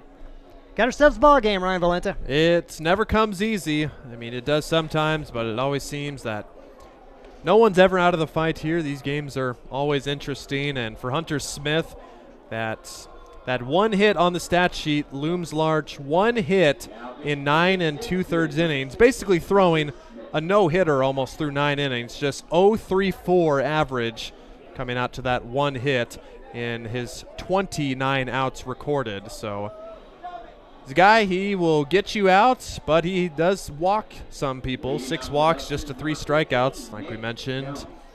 See what kind of game this is for Smiths. Sodbusters still hold that 2-run advantage. Not nearly as comfortable as you were heading into this frame after Badlands puts up 5 in the 5th inning, and we'll see what Nick Jones can get done. He's 0 for 1, walked his first time up, and then flew out to left field last time in the 3rd. And he lofts this one high in the air, short center field, base hit. Nick Jones comes up with a hit for the first time today, but he's reached base twice. He's 1 for 2, and Anthony Chavez tries to keep it going. Vintage Nick Jones right there. Didn't try to do too much with it. Had a 2-hit game yesterday to raise his batting average against Badlands to 200 on the year, just 4 out of 20, but 1 for 2 today as he gets his 3rd hit of the series. Little 3-game series over the span of 2 days, a 7-inning contest here, another 7-inning to follow after yesterday's 9-inning affair at Ryder Park.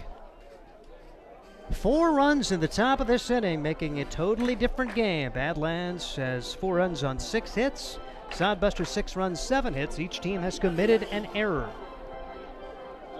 And here is Anthony Chavez. 0 for 2 in the game, a ground out and a strikeout, both of those against Kyler Beekman, who cannot win it. He could still lose it. Sodbusters trying to make a winner out of Hayden Zaffino if they can maintain the lead over the final 2 innings of this one. Working over half of this 7-inning game. Pitch taken a little bit high, 1 ball and 1 strike on Anthony Chavez. Hunter Smith, right-hander, listed at 6'3". Comes set, brings it home. Chavez, big swing, no contact, 1-2 on Chavez.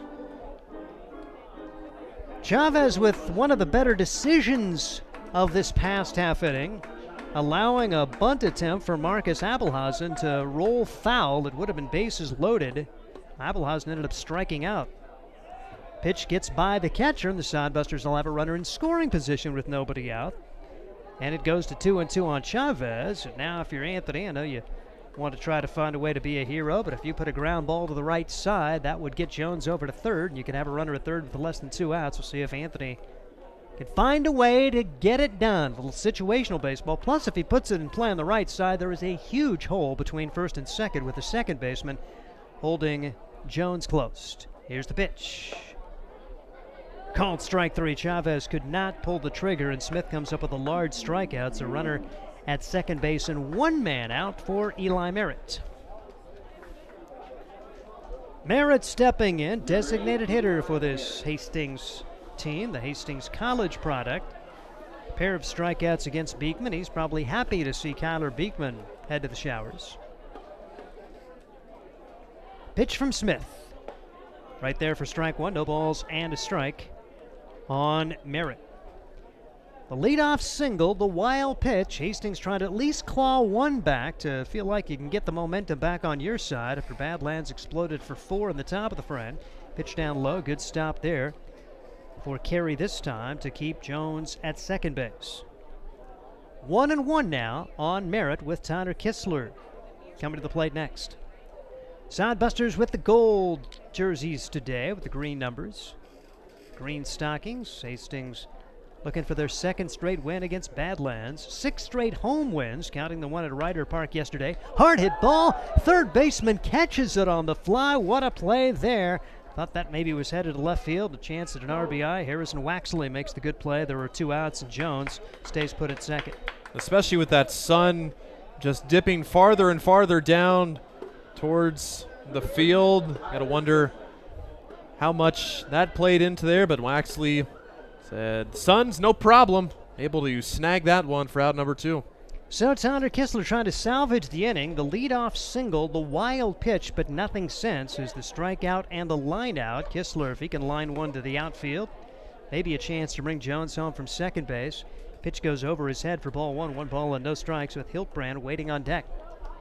Hastings leads it 6-4. 1 in the first, 2 in the second, 3 runs in the fourth. But a 4 spot for the Big Sticks in the 5th, making this very uncomfortable as we're getting late in the 7-inning contest here at Duncan Field. 1-0 delivery. High for ball 2. 2-0 now on Kistler. Tyler Kistler, one of several guys to wear number 3 this year for the Hastings Sodbusters. He's out of LaSalle, Colorado. That's one of the rotating numbers. And this pitch is off the end of the bat. 2-1 the count on the foul ball off the bat of Kistler. Batting in the 8th spot for the Hastings Sodbusters as Hunter Smith in relief of Kyler Beekman. Hayden Zaffino has exited for the Hastings Sodbusters. Tanner Johnson, new pitcher for Hastings. 2-1 delivery. And a check swing, left side could be a tough play. Third baseman's got it, however. The throw to first in time. Good job there as Harrison Waxley showing his defensive prowess. Never hesitated and guns down Kistler to end the frame. No runs, 1 hit, and 1 man left. We head to the 6th inning, and it is still 6-4 Hastings. This is Sodbuster Baseball. Blue Fork Kitchen features elevated comfort food in a family-friendly, fast casual environment. With a full menu, you can sit down for a nice meal or order online for pickup. From salads and wraps to burgers and steaks, Blue Fork Kitchen has your kind of food. Open Tuesday through Thursday, 11 to 9 p.m., and Friday and Saturday, 11 to 10 p.m., with a special brunch buffet Sunday from 9 to 2 p.m. Blue Fork Kitchen is located in the Cimarron Plaza, 38th and Osborne Drive in Hastings. Like them on Facebook.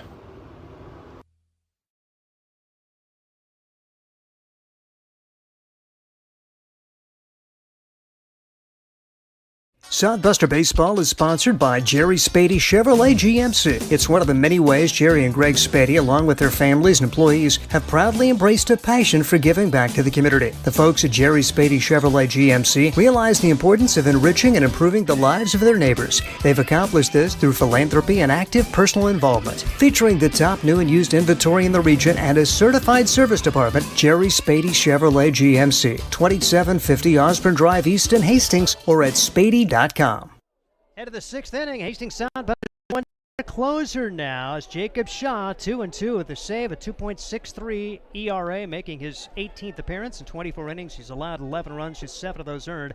21 hits, 27 strikeouts, 12 walks as he tries to keep this a 6-4 game. Going to need to get 6 outs to give Hastings the win. And to take us home, here's Ryan Valenta. Definitely wondered if that 4-run 5th inning would play any different decision-making in the minds of the coaches, who they would pitch, because the doubleheader today and 3 games after that, you definitely want to make sure you have your closer available for at least 1, maybe 2 days, but this one getting a little too close for comfort, and they will turn to Mr. Reliable in the name of Jacob Shaw to try and pick up what will likely be the last 6 outs here of this 7-inning contest. The Big Sticks, with that 4-run inning last inning, sent 8 men to the plate. Only 4 scored. An interesting third out as Carson Carey tried to steal third with 2 outs, but was easily gunned down by Tyler Kistler behind the plate. As Jacob Shaw delivers ball 1 up high. It is 1-0 from Jacob Shaw to Troy Berg, who was at the plate when the inning ended. The 1-0 is a breaking ball in there for strike 1. Shaw's last outing was a week ago today against the Prospects. Was in that extra inning game, as that is fouled back to the screen, and the count goes to 1-2. And mistaken, not the extra inning game, it was the last game of the Prospects series, where with a 6-run lead, Jacob Shaw just came on and to get an inning of work, called strike 3 right on the outer half of the zone, and Berg is caught looking for out number 1. Good start for Jacob Shaw as they did not make the trip up to Badlands. That was one of the reasons they were a little bit shorthanded. Yeah, they pitched him in that last game knowing that he wasn't going to pitch for a while, and now didn't have to use him yesterday, but here in a big spot, see if he can find a way to get a couple innings and pick up the win. Here's Keenan Proctor. The Sodbusters will shift over to the right side just a little bit. That pitch squirts away from Kistler behind the plate. It's 1-0. Proctor walked in the first inning and was robbed of a single in the third inning on a great diving play from Marcos Cabranes. And he led off the 5th inning, walked, and came around to score as he bats now in the 6th. And the count 1-1.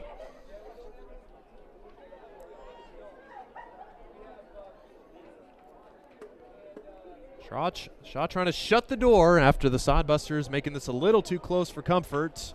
Proctor just gets a piece of that one, and it's 1-2. Keenan Proctor from Highlands Ranch, Colorado. It's a UCLA product.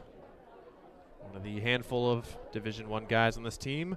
Came into the series with a team best 377 average. He spoils that pitch and stays alive. Count remains at 1-2.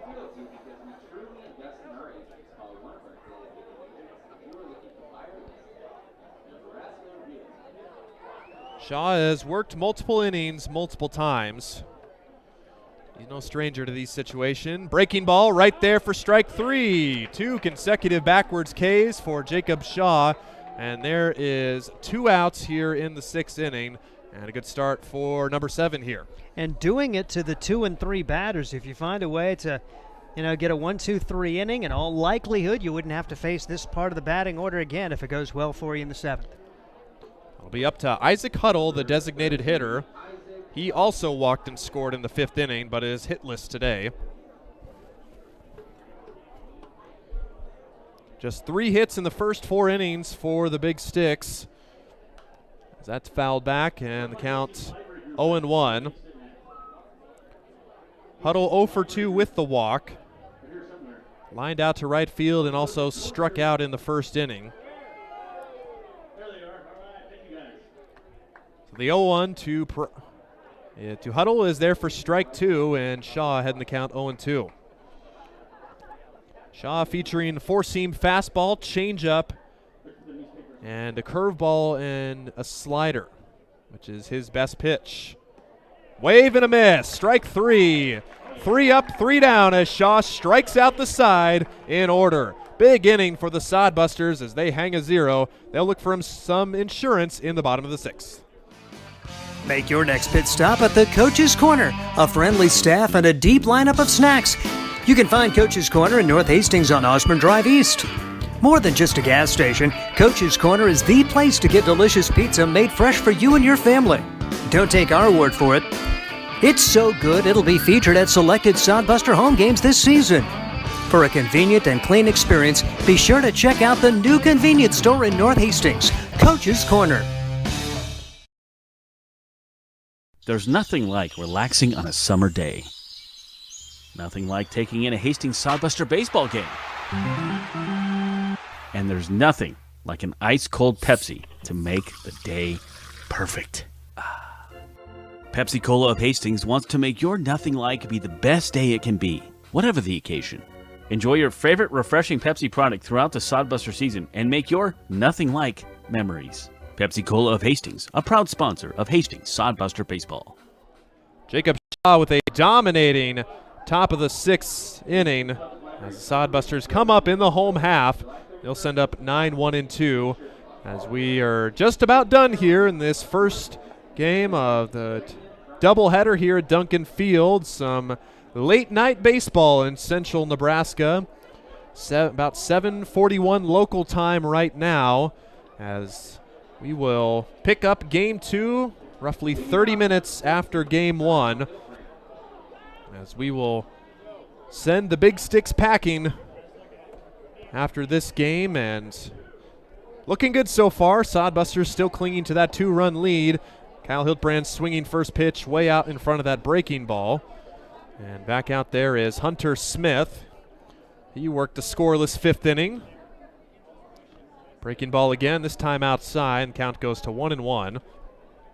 Kyle Hiltbrand was hit by a pitch and scored in the 2nd, singled and scored in the 4th. So he's been on base twice and takes the ball 2 up high. It's 2-1. Shadows creeping across the infield here at Duncan in inning number 6. The 50-minute earlier start time than normal. Normally we see a 4 p.m. start time, but just to allow more people to get off from work and come out, as that's cracked to the shortstop. Abelhausen snares that for out number 1.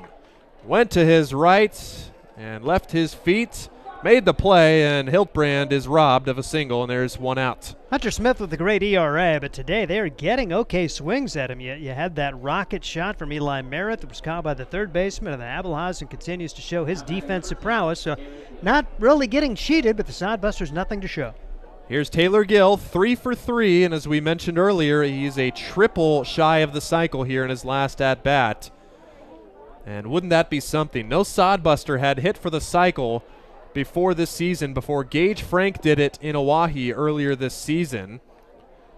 By the way, Gage, we hope your college visits are going well and hope that you have a nice place to play this spring.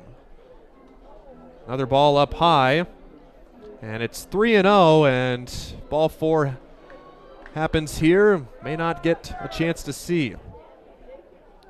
For Gill, maybe swing at the next 2 pitches, just to see what happens. But he's taking all the way, and the count's 3-1. Then again, it is a 2-run ball game. You want to try and get on board. Individual accomplishments, not as important as winning here. Wave and a miss at strike 2, and from 3-0 now to 3-2. And Smith back in the count, works it full. Gill with the payoff pitch is ball 4 outside, so he reaches base for the 4th time. No cycle today, but you will take that as we have a 1-out base runner, and Jaden Stone will be the next batter looking to add some insurance. And I am sending Gill. I know pretty darn good arm for Carson Carey, but maybe try to get him in motion, see if you can get him into scoring position with Stone and Jensen trying to bring him in. We'll see if Hastings does try to give him the green light. Leading it by 2, but that's a pretty big insurance run there at first base. Taylor Gill, a perfect 6 for 6 in stolen base opportunities, not going. Popped up on the infield by Jaden Stone. The pitcher, Smith, will take it himself and makes the catch for out number 1. That's out number 2, rather, as Stone pops out, the Hiltbrand line out, and Gill remains at first with 2 outs. Now it'll be interesting to see. You've got Gill at first base. Does he get the opportunity to run here? And how does Badlands play it with Jensen hitting? It looks like the shift is going to be on, base runner or no base runner, as the Sodbusters' wheels could be turning right here. So they will shift on the infield. The outfield plays straight away. Abelhausen, the shortstop, playing on the second base side of second. That's in the dirt, and you don't need to steal as that gets away from the catcher, and Gill's able to advance a free 90 feet. The one positive of having the runner at first was the first baseman holding him on, so there'll be less of a gap. And if Jensen does try to hit it through the shift, but Academic now, one way or the other, a hit to the outfield likely gets that runner home from second. Well, for the Big Sticks, thank you very much. Now you have a big insurance run at second base as Cale Jensen takes ball 2. It's 2-0. Jensen, the hero last night. Tonight's hero for the moment, standing at second base. 4 RBIs for Mr. Gill. 2-0 is not close for ball 3. Took something off there, but no offer. And 3-0, if you have Marcos Cabranes on deck. See what Jensen has in mind here. Taking all the way and takes strike 1. It's 3-1. Jensen 0 for 2 with a walk. Has a good eye at the plate, but still loves to swing. And why not when you have that much power? 3-1. High strike for strike 2, according to home plate umpire Jason Seitz. And again this inning from 3-0 to 3-2.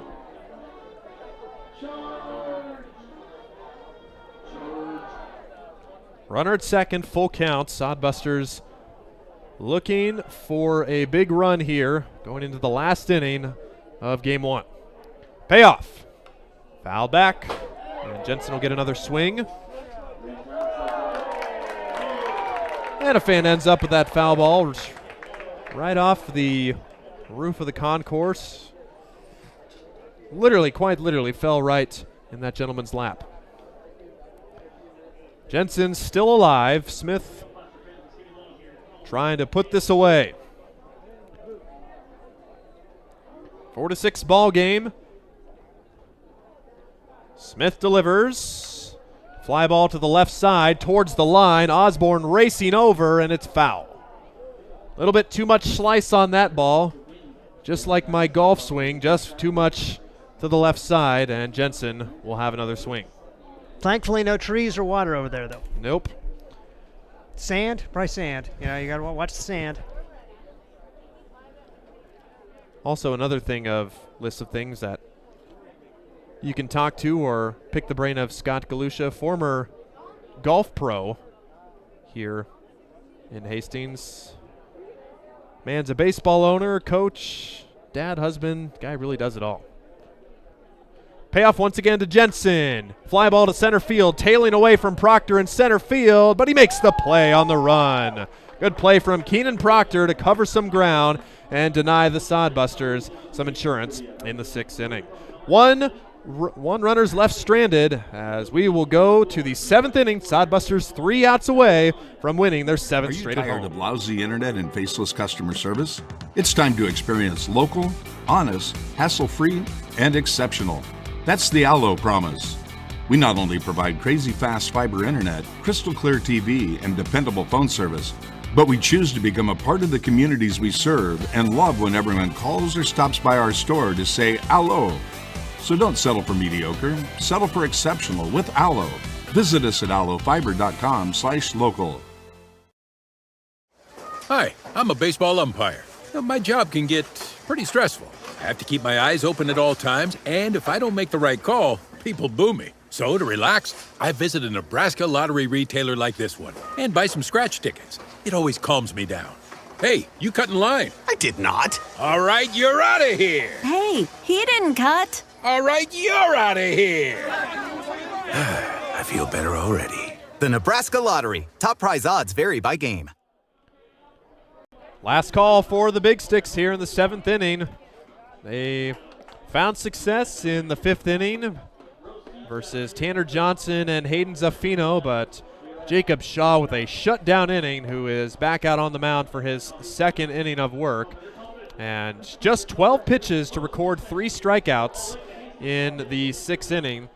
And he will be tasked in disposing of hitters 5 through 7 for the Big Sticks here in the last inning. And for Shaw, wondered if you use him today, will we see him the rest of the series? Well, if he finishes this inning in 18 pitches or less, he is eligible to pitch tomorrow or any day after that. So always good to have your closer there. Joe Osborne, first batter, takes ball 1. It's 1-0. Osborne, a big RBI double to open up the scoring for the Big Sticks in the 4th, and they would score 2 more times in that inning. Up high for ball 2, and it's 2-0.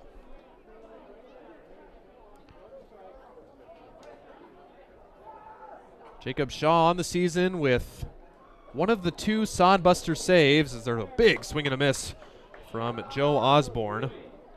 And it would be a 6-out save if Shaw's able to get through the Big Sticks lineup right here. 2-1 up the middle, and that'll find some green grass in center field for a leadoff single for Joe Osborne. He's now 2 for 3, and he's on base with the leadoff single.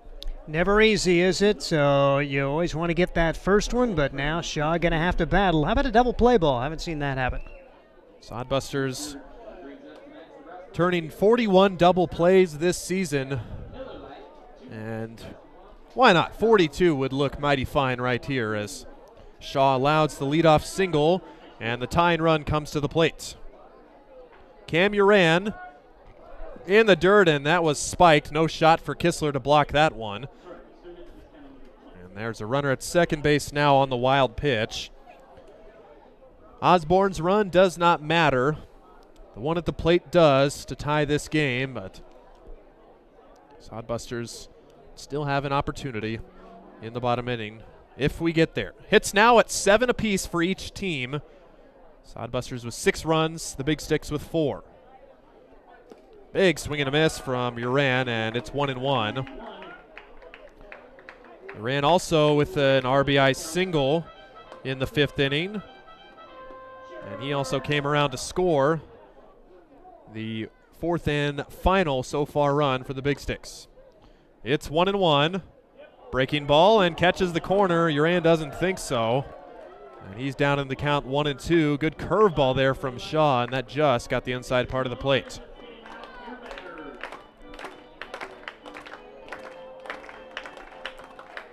One and 2 on the beer batter. Up high and not close for an offer from Uran, and it is 2-2. Uran, part of one of the biggest plays in the game, the right fielder for the Big Sticks. Let that Taylor Gill, what would have been single, get past him all the way to the wall to allow an inside-the-park home run. As he flies that to center field, Stone racing back. He measures it up and makes the play for out number 1. Tagging and advancing to third is Osborne, and he stands there with 1 out, and we will absolutely take that. Productive out for Uran. Osborne stands at third, and there's 1 out. You mentioned Jaden Stone. That was the out you wanted to get. Yeah, the runner advances, but to keep that tying run off of there, and if you find a way to get Van Dyne and carry, it really doesn't matter what Joe Osborne does. That's play like that in center field helps to be left-handed. Running towards the ball, able just to reach out. As Shaw misses high for ball 1, it's 1-0. Shaw making his 18th appearance on the year. 1 for 2 in save opportunities. And went with a changeup that time, and that missed low. Count is 2-0. Shaw taking a lot off of that changeup, just at 77 mile per hour. That's up high for ball 3, and Royce Van Dyne has worked the count 3-0. Van Dyne has a double, yes, but the man on deck, Carson Carey, is 3 for 3. There's ball 4. 4 straight miss, and the tying run is aboard for the Big Sticks. And like I just mentioned, Carson Carey, the batter at the plate, has been perfect so far. 3 singles with an RBI his last time up in the 5th. The only good news is double plays in order, but Sodbusters trying to find a way. Looks like Hastings has made a change defensively. Josh Printer into the game at first base for Hastings. Printer indeed at first base. He replaces Nick Jones for perhaps a little bit better of a glove opportunity. So Carson Carey will try to continue his perfect day here at the plate against Jacob Shaw. Carey, like we said, 3 for 3 with 3 singles as the breaking ball misses high, and that's 5 straight for Jacob Shaw that have missed. If you're wondering about double plays, Carson Carey has grounded into 5 of them. That is most among active Big Stick players. Ground ball to second base, past the diving Cabranes into center field, and a 4-hit day for Carson Carey. Drives in a run, and the Big Sticks creep ever so closer. They now trail by just 1 run, and they have first and second with just 1 out. And a game of inches, isn't it? You know, if that would have been about 2 feet to the left, it probably would have been a 6-4-3 twin killing. And now Vinny Carone just going to try to come out and settle the team down. Still a chance to win this one, but it gets a little bit harder. 6-5, the tying run at second, the go-ahead run at first. Still only 1 out with Harrison Waxley coming to the plate. And you still have the double play in order. Carson Carey hit it on the ground, but just in a perfect spot, and a perfect day for him. He has a 4-hit game against the Sodbusters, and the Big Sticks, who trailed once 6-0, they now trail by 1. It's 6-5. Carey only had 2 hits coming into this series. He now has 6 against the Sodbusters. And he is hitting just under 500 against the Busters on this year. It'll be up to Harrison Waxley. Drive in the tying run. Waxley hitless today. Has walked, lined out, and reached on an error, and way high again. And that's at least the 3rd time that Shaw has missed head high with the fastball. So Shaw not as sharp in this 7th inning after he set down the side in order in the 6th. 6-5 here in Hastings. There's a breaking ball that catches the zone for strike 1. So Shaw approaching that 30-pitch limit. So barring a double play, looks like Shaw will at least be unavailable for game 2 and tomorrow. As there's ball 2 up high. It's 2-1.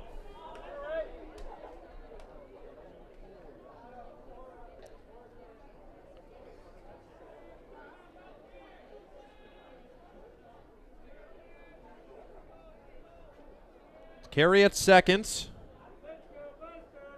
And a pinch runner, Lewis, at second. There's strike 2. Carey at first and Lewis at second. Matthew Lewis replacing Royce Van Dyne as a pinch runner. And with a catcher as the tying run, yeah, you probably want a pinch run for him there. Have a little bit more speed at second base. The count is 2-2 and fouled off. And have another swing from Waxley. Pitch number 31 for Shaw. So unfortunate, not an easy inning, and not sure how much he has in the tank, but we'll have to at least have tomorrow off. Still take 2 more outs right here and make that irrelevant. The 2-2 to Waxley is down low for ball 3. Went to the fastball there and did not miss by much. Just a few inches below the zone, and the count works full. Now, what do you do here if you're the Big Sticks? Maybe send the runners. Not going. Check swing, but did not go. Waxley works the walk, and the bases are loaded with 1 out, and went to the breaking ball there. Somehow Waxley able to lay off. He wanted that, but checked his swing at the last second. You're in the part of the order you wanted to be in. You walk the 7-hitter, RBI single to the 8-hitter, a walk to the number 9-hitter, and now it's 6-5. And now, can you find a way to keep the lead? Still only 1 out. It'll be up to Marcus Abelhausen. Jacob Shaw goes back to the windup. Tying run at first, the tying run at third, the go-ahead run at second base now with 1 out. As Shaw misses with ball 1. Sodbusters led 6-0 through 4 innings. Big swing and a miss from Abelhausen as he comes up empty. And it is 1-1. Abelhausen yesterday 0 for 3 with 2 strikeouts. He's 0 for 3 today. Fastball's outside for ball 2, and Shaw struggling to find the strike zone here. 36 pitches. Just over half of them have found the zone. 2-1. Popped out of play behind us, and it's 2-2. Now you have options here. You'd like a strikeout here, but a ground ball at somebody. Preferably a corner that can go in. Printer and Chavez at the corners, playing just behind the infield grass. Up the middle, they're playing to turn a double play. Abelhausen calls time. Sodbuster crowd cautiously quiet here at Duncan Field. 2-2. Just got a piece of that one. Abelhausen fighting tough with 2 strikes. That one too close to take and just gets a piece. And with every pitch, I feel the batter has a ever so slightly more advantage. Shaw again with the 2-2. In the dirt and blocked by Kistler. Big play there. Went to the breaking ball there and works the count full, and no place to put Abelhausen. Bases loaded. 3-2 pitch. To first and foul. Emphatically foul, and Abelhausen is beside himself. He was mere feet away from putting the Big Sticks in front. Extra bases for sure. 2 runs, maybe 3 come across there. The Sodbusters catch a break for now. It is still going to be a full count when Abelhausen retakes his footing in the box. A double, probably a triple on that play, but the Sodbusters clinging to the lead now. You feel like Abelhausen's got a really good read on Shaw. Can he find a way to get one by him? The payoff will happen once more. Here it is. To right field, softly hit. Hildbrand coming in, and it falls for a base hit. He's going to throw it home, but it will not be in time. The Big Sticks have come all the way back to tie this game at 6, as they have scored twice in the 7th inning. A soft RBI single for Abelhausen is his first hit of the series, and it is a brand new ball game here in the 7th inning. Oh boy, and there's still only 1 man out. Abelhausen, who had such a solidly struck ball before, right off the fist, able to get it into right field, and now can you survive a tie game? 2, 3, and 4 coming up. You struck all these guys out the last time through, but it's a lot of pitches under the bridge since then. In the dirt and blocked by Kistler again. Some standing around in the bullpen, but nobody actively throwing. Shaw trying to keep it where it is right here with just 1 out. and bobbled by Chavez, and he will step on third for the force out. Now they have the runner in a rundown, and they'll tag him out at home. That somehow worked out for Anthony Chavez. The liner went off his glove, able to step on third for the force out as the runner came sprinting home. And that's one way to turn a 5-2 double play rather and keep this game tied. Wow. What an eventful last inning. The Sodbusters are coming up. They will try to walk it off in the bottom of the 7th. There's nothing like relaxing on a summer day. Nothing like taking in a Hastings Sodbuster baseball game. And there's nothing like an ice-cold Pepsi to make the day perfect. Pepsi Cola of Hastings wants to make your nothing like be the best day it can be, whatever the occasion. Enjoy your favorite refreshing Pepsi product throughout the Sodbuster season and make your nothing like memories. Pepsi Cola of Hastings, a proud sponsor of Hastings Sodbuster Baseball. Hastings Sodbusters Baseball's in full swing, bringing you another fun-filled summer of high-level collegiate woodbat baseball at historic Duncan Field. A great way to spend a summer evening with your families at a Sodbusters baseball game. Go online to HastingsSodbusters.com for their home game schedule or to purchase tickets. Hastings Sodbusters Baseball. It's a hit. Got the spirit of the game. The Hastings Sodbusters.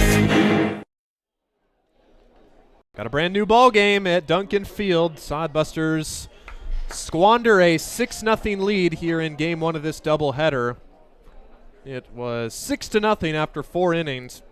The Big Sticks with a big 4-run 5th inning, and they tag closer Jacob Shaw for 2 in the 7th as Shaw blows his 2nd save of the year.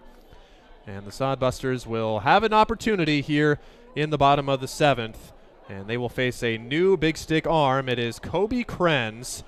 Krenz out of Dickinson, North Dakota, a local area guy at Dickinson State. He will come on for the 14th time, has made 3 starts, but used primarily in relief. And 34 and a third innings pitched for Krenz, a 2.45 ERA, 12 earned runs, 13 walks, a 2.31 average. Oh, and all he's done in 34 in the third innings is strike out 56 guys. Whew. That is just shy of 2 strikeouts an inning.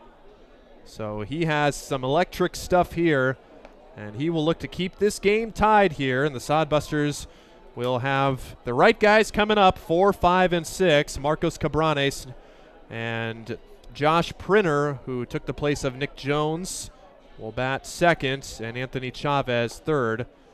But they will turn to Kobe Krenz to try and close this thing out. And boy, do those plays earlier in the game, that inside the park home run, the missed opportunities in the past innings for the Sodbusters. They've left one on in the past 3 innings, and what could have been, but credit the Big Sticks. They came back. They never were out of this fight as they tie the ball game, and 6-6 here at Duncan Field. And leading off will be Marcos Cabranes. Marcos hitless today, had a multi-hit game yesterday. He enjoyed his time at Ryder Park in Grand Island. And he'll kick things off against Kobe Krenz for the Big Sticks. Popped up and diving play and making the catch is Krenz. And that is a spectacular play by the pitcher. And if you say pitchers aren't athletes, turn your dictionary to Kobe Krenz as he makes an incredible play on the soft pop-up. And Cabranes is out number 1. 1 pitch, 1 out. That gets a little tougher now for this Hastings Sodbuster squad. Great play for Krenz. There's been some pretty decent defense, just 1 error aside. And now Hastings tries a 1-out rally. It'll be Josh Printer who will bat for the first time. Printer coming on as a defensive replacement last inning. Printer hitting .243 on the year as there's ball 2 to him. Printer had a nice series in Badlands. Last weekend, he went 4 for 12 with an RBI and is 6 for 22 on the season against the Big Sticks.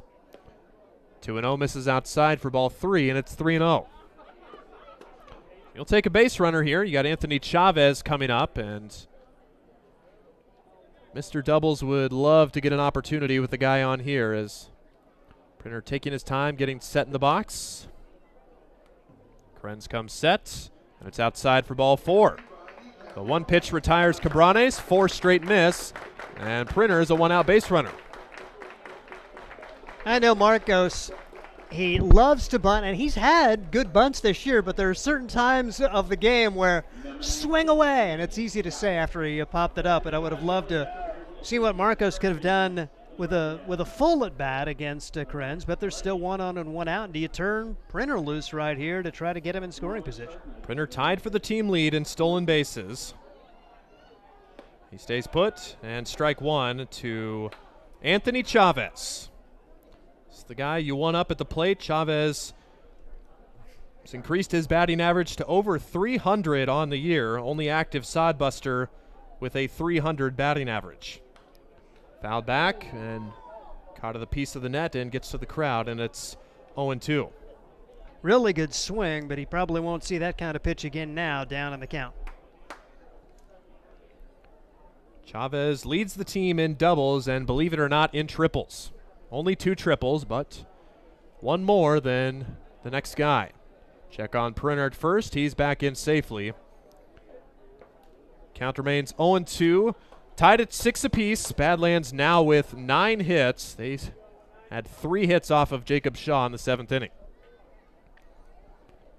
The 0-2 to Chavez. Breaking ball and just missed. Tried the front door breaking ball there, and that just missed according to home plate umpire Jason Seitz. And now the count goes to 1-2. Exception of a few rays of sunshine, shadows have almost completely engulfed the infield.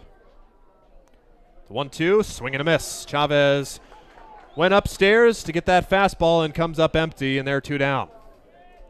Krenz strikeout pitcher, and you knew it was going to be one tough once they got those 2 strikes on him, and now it'll be up to Eli Merritt to try to continue the 7th. Eli Merritt struck out in his first 2 at-bats and had a hard line out to third base his last time up. They'll check on Printer again, but back in safely. We saw the good arm of Carey behind the plate. He caught Jaden Stoner stealing earlier by a wide margin. Be hard to believe that Printer would be stealing here as Merritt takes strike 1. 0 for 3 in his sodbuster debut to try and keep the line moving. At the bottom of the order after him. The 0-1. That sweeper misses up high, and it's 1-1. Merritt kind of with a sidewinder-ish delivery. Doesn't come too far over the top like most guys do. Big swing and a miss from Merritt. And him and the Sodbusters down to their last strike in the 7th.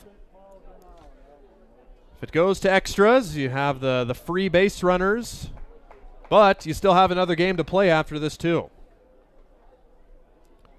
1-2 to Merritt, way outside. Good stop by Carey to keep it in front, and the count goes 2-2.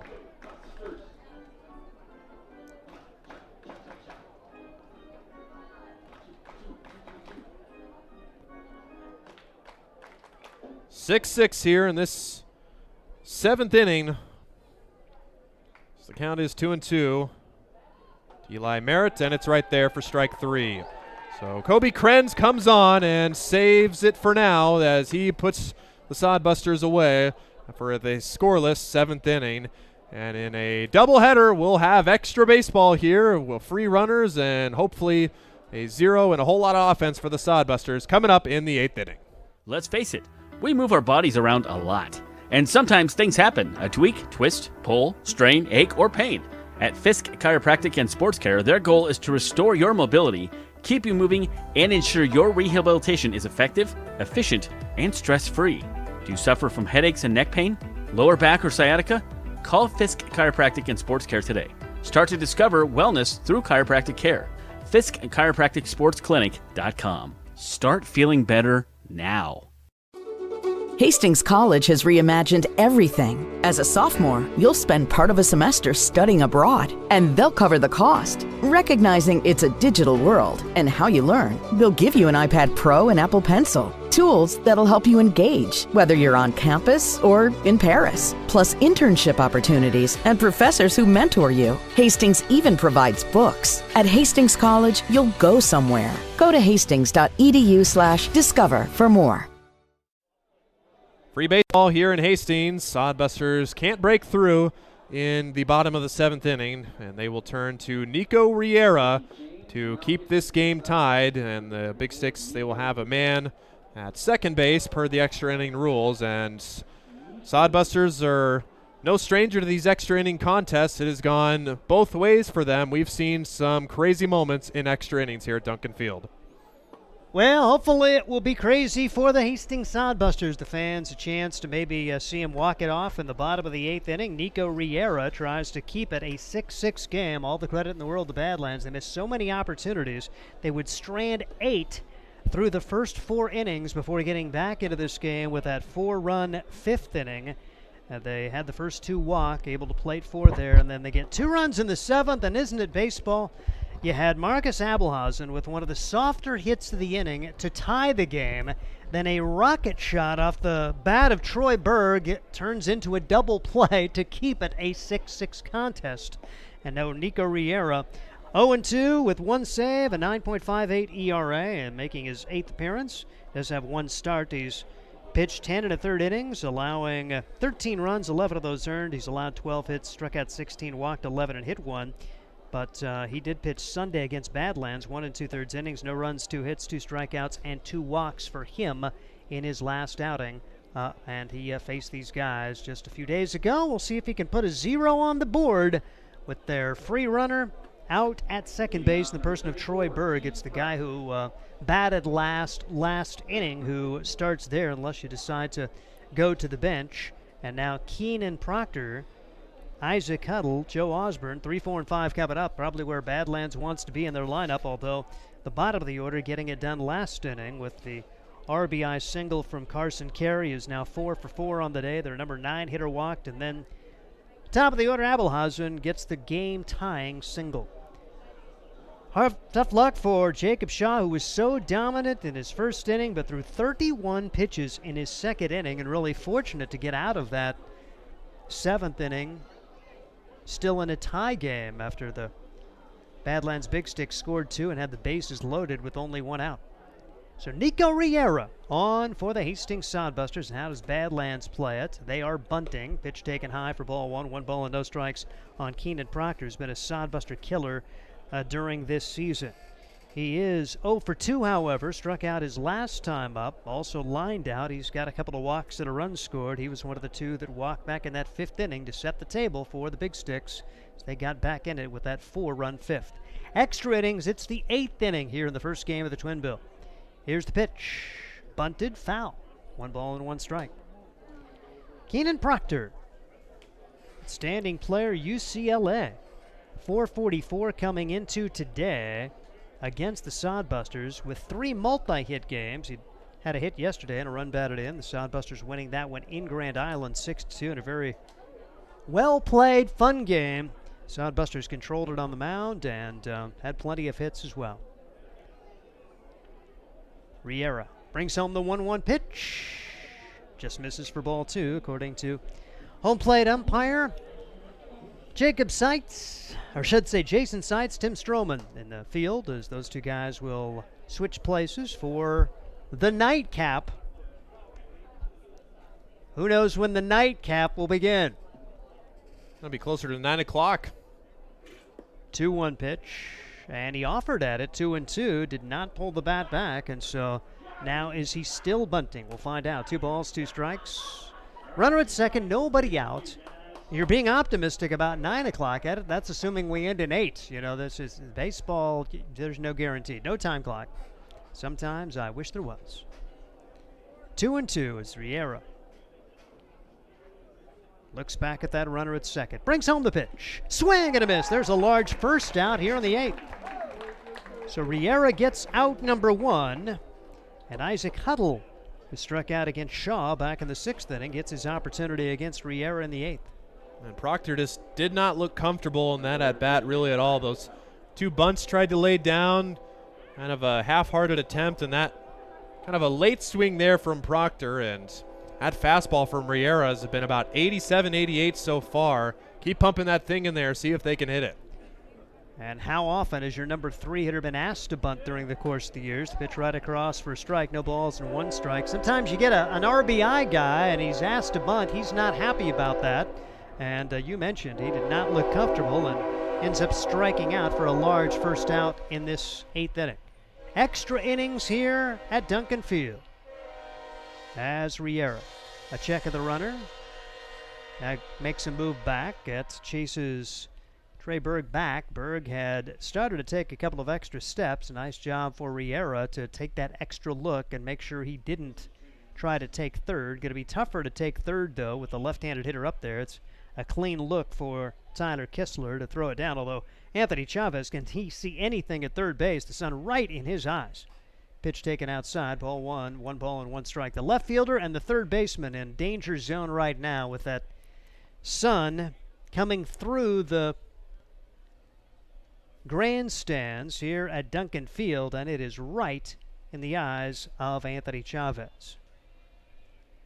1 ball, 1 strike, 1 out here in the 8th inning. The free runner at second. Pitch on the outside corner for strike 2. 1-2 the count now on Huddle. Isaac Huddle. Mandan, North Dakota, his hometown. He goes to Northern Iowa Area Community College. 293 coming into today. Just 142 against Hastings. 3 out of 21 before today. Went 0 for 3 yesterday. And Riera, a check of the runner. The 1-2 delivery outside. And Huddle, no hits today, so continues to scuffle against sodbuster pitching, and Hastings hoping to keep him cold right here in this 100-degree day. 87 miles an hour, that last offering from Nico Riera. 2-2 with 1 out. We're in the top of the 8th inning.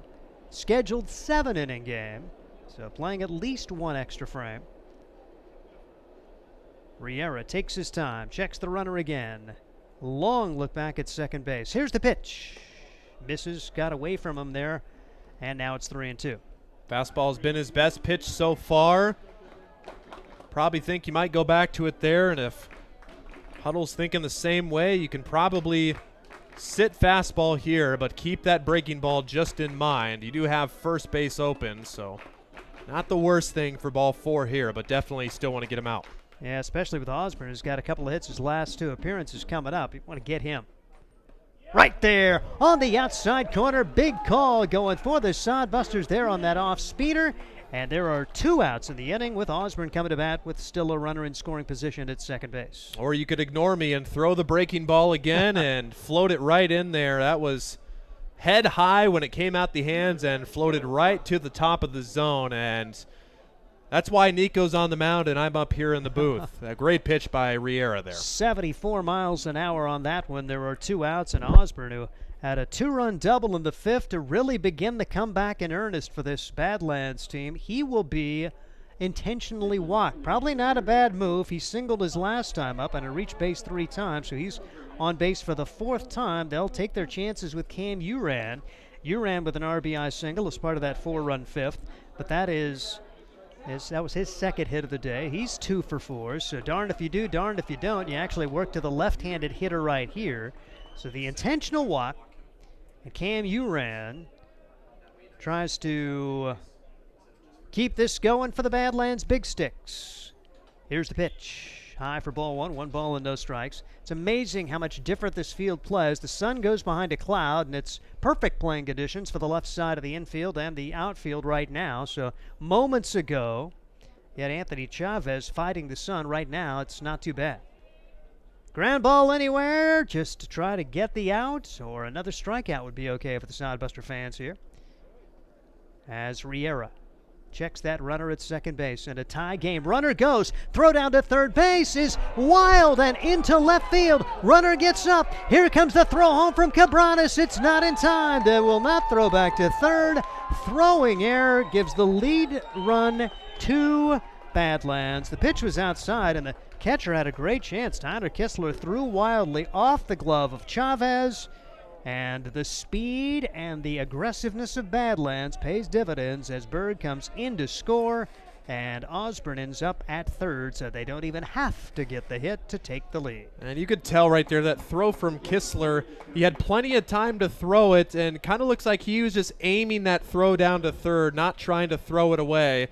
And what happens when you aim the ball, it doesn't go where you want it to aim, and Chavez tries he may, not able to keep it close enough. And here's a high fly ball, deep center field, but playable, and the Sodbusters are going to make the play to end the 8th inning. But what a disappointment as Jaden Stone is able to get out Cam Uran.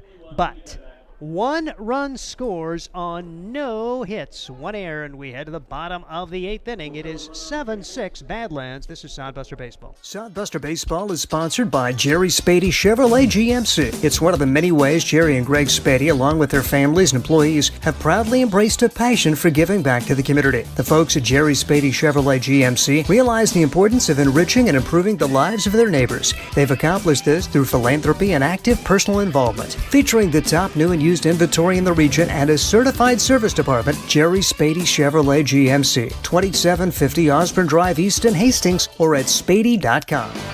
Make your next pit stop at the Coach's Corner, a friendly staff and a deep lineup of snacks.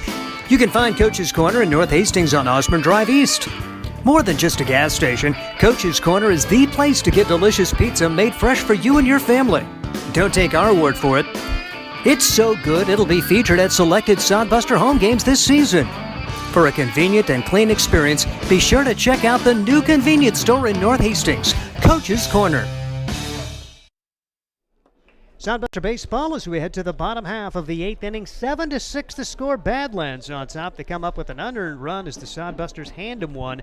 Really stunned that they sent Berg with the left-handed hitter up there because it gave a perfect look to the catcher, Tyler Kistler, and he had all the time in the world. Well, I say all the time in the world, that's easy for me to say, but you felt like a good throw, and they gunned down Berg, but the throwing error allows the run to score, and now the Sodbusters see what they get done here. It looks like they are going to go with a pinch runner. It will be Lane Shires for Eli Merritt. So Lane Shires will run at second. They'll put their best speed guy that they have on the bench out at second base as they at least try to tie.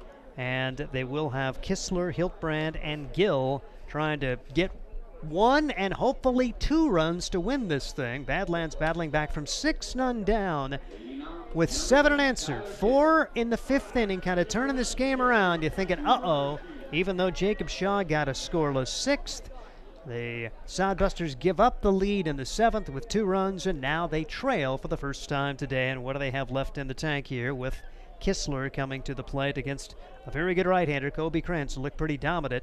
And the pitch is inside, and it gets by the catcher as now the tying run at third base with nobody out. Kistler able to check his swing apparently, too. He nearly got a piece of that one. 1 ball and no strikes, and so there's an opportunity for the Sodbusters. There's a runner at third with nobody out, and Badlands will bring their corner infielders in, and they've actually brought the whole infield in, trying to get that tying run out at the plate. Kistler swings and misses, and Krenz just overpowering here as he blew it by Kistler. 1 ball and 1 strike. Bring the heat 87 miles an hour for Kobe Krenz. And Ryan talked about his strikeout prowess. He'd love a couple of strikeouts here. There's strike 2. 1 ball and 2 strikes. Easier said than done to put the ball in play against a guy like Kobe Krenz. Amazing strikeout to walk ratio, 56 Ks in 34 innings. 1-2 pitch taken high, 2 balls, 2 strikes. He's the guy they want out there when they need a strikeout. The Dickinson State product from Dickinson, North Dakota, the home of the Badlands Big Sticks. Gorgeous baseball facility up there, too. 2 balls and 2 strikes. Krenz brings it home. Ground ball, base hit, tie ball game, and the Sodbusters have the winning run on with nobody out. So Tyler Kistler, a little bit of redemption. He had the throwing error in the top of the frame, comes through with an RBI single here, and now he represents the winning run with Kyle Hiltbrandt coming to the plate. Didn't try to do too much of it. Surprised they went with the breaking ball there. Kistler looked bad on a swing and miss on a fastball earlier in the count, but they elect to try something off. But according to our flight scope, he hung that right down the middle, and credit Kistler for just poking that to the right side. And once again, we're tied up. Hiltbrandt bunts. That's a good one on the first base side. Only play to first. Kyle Hiltbrandt up there does his job. Small ball for the Sodbusters there as it goes 1-3 on the putout, as well played by Krentz. But the winning run in scoring position now. Tyler Kistler at second base, and Taylor Gill. He's had a good day. Probably a guy you want up there, even though he's facing a really good right-hander. Left-handed hitter. Can the Sodbusters get the win right here? 7-7 in the 8th. Hastings trying to walk it off. As a look back to third. And they are going to intentionally walk Taylor Gill. So Gill will not be given the chance to win this one after his 3-hit game, and the fact that he's reached base 4 times, now 5 times on the intentional walk. And it'll be Jaden Stone instead, and perhaps Cale Jensen to try to win it here in inning number 8. Yeah, just like the last inning when the Sodbusters intentionally walked Joe Osborne. Probably the right move here. Gill has been hot all day, reaches base for the 5th time, and with 3 hits, you definitely want to take your chances against Jaden Stone, but he has some pop in his bat. He can put the ball in play. Here's the pitch. Low for a ball. It does get away from the catcher, but not far enough for advancement. As Carson Carey keeps it in front. 1 ball and no strikes. The wheels are turning here at Duncan Field. Hastings and Badlands in extra innings. A scheduled 7-inning contest. We're in the bottom of the 8th with Hastings and Badlands tied up. Here's the pitch. Inside for a ball. 2-0. 2-0 the count on Jaden Stone. 1 out, 2 on for the Hastings Sodbusters, getting the RBI single from Tyler Kistler to score the free runner, Lane Shires. 2-0 the count. Krenz takes his time there. A look at the runner at second base. Here's the pitch. Inside for ball 3. 3-0 now. So Stone maybe with a take sign, maybe even with 2 right here at 3-0. Definitely. Take right here unless absolutely cannot resist this pitch. But then again, like you said, we have Cale Jensen on deck. Be great to get him up. 3-0 delivery. That's right across for strike. 3-1. Like I said, I'm still not sure you don't take at 3-1. As 56 strikeouts coming into today for Kobe Krentz, just 13 walks. 3-hit batsman. 3-1 pitch, and that one is bounced back up the middle. It's by the shortstop. Here comes the winning run home, and that will do it. Abelhausen was trying to grab it, perhaps get a double play. The Sodbusters walk it off. Jaden Stone puts the ball in play, and the Hastings Sodbusters score 2 runs in the 8th inning to win it by a score of 8-7. A neat moment for Jaden Stone. Tremendous moment for Tyler Kistler, who ends up scoring the winning run after he knocked in the tying run. It's never easy, but Hastings finds a way. 8-7. We'll wrap up our first game right after this timeout. This is Sodbuster Baseball. Are you tired of lousy internet and faceless customer service? It's time to experience local, honest, hassle-free, and exceptional.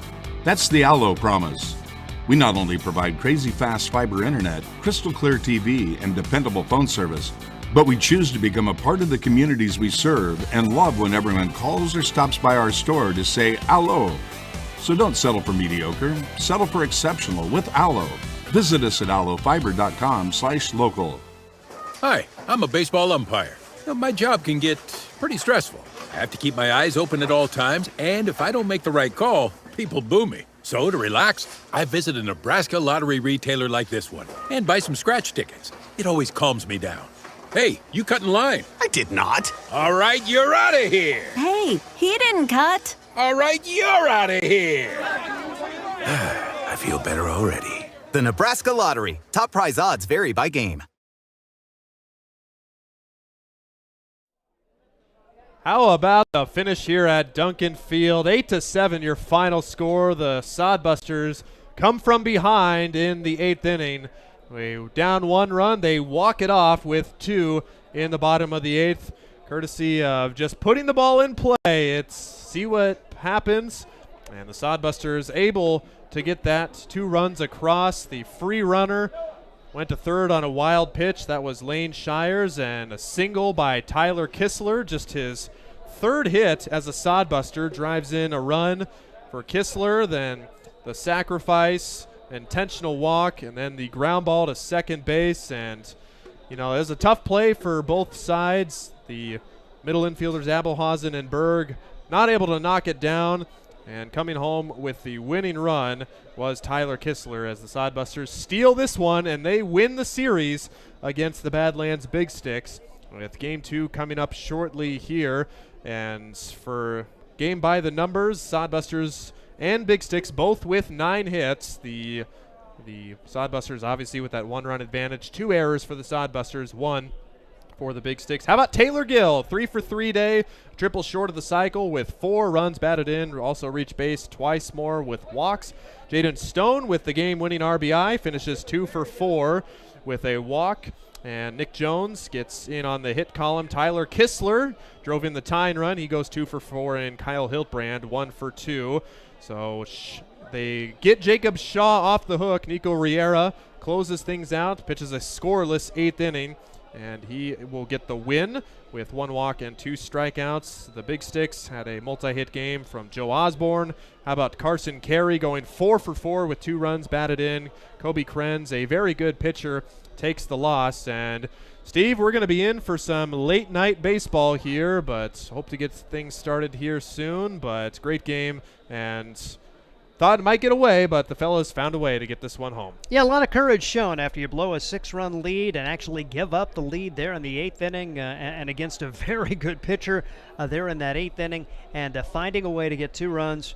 And if you're going to play late night baseball, it's a lot better to win that first one. I feel much more comfortable heading into the late night, the nightcap, if you will, and perhaps early morning cap if it goes really poorly in Game 2. We will see how this one ends. So with the Badlands loss, their magic number is trimmed to 1. So the Spuds currently up 3-1. They are delayed in Uwahee. They've had some bad weather the past couple days.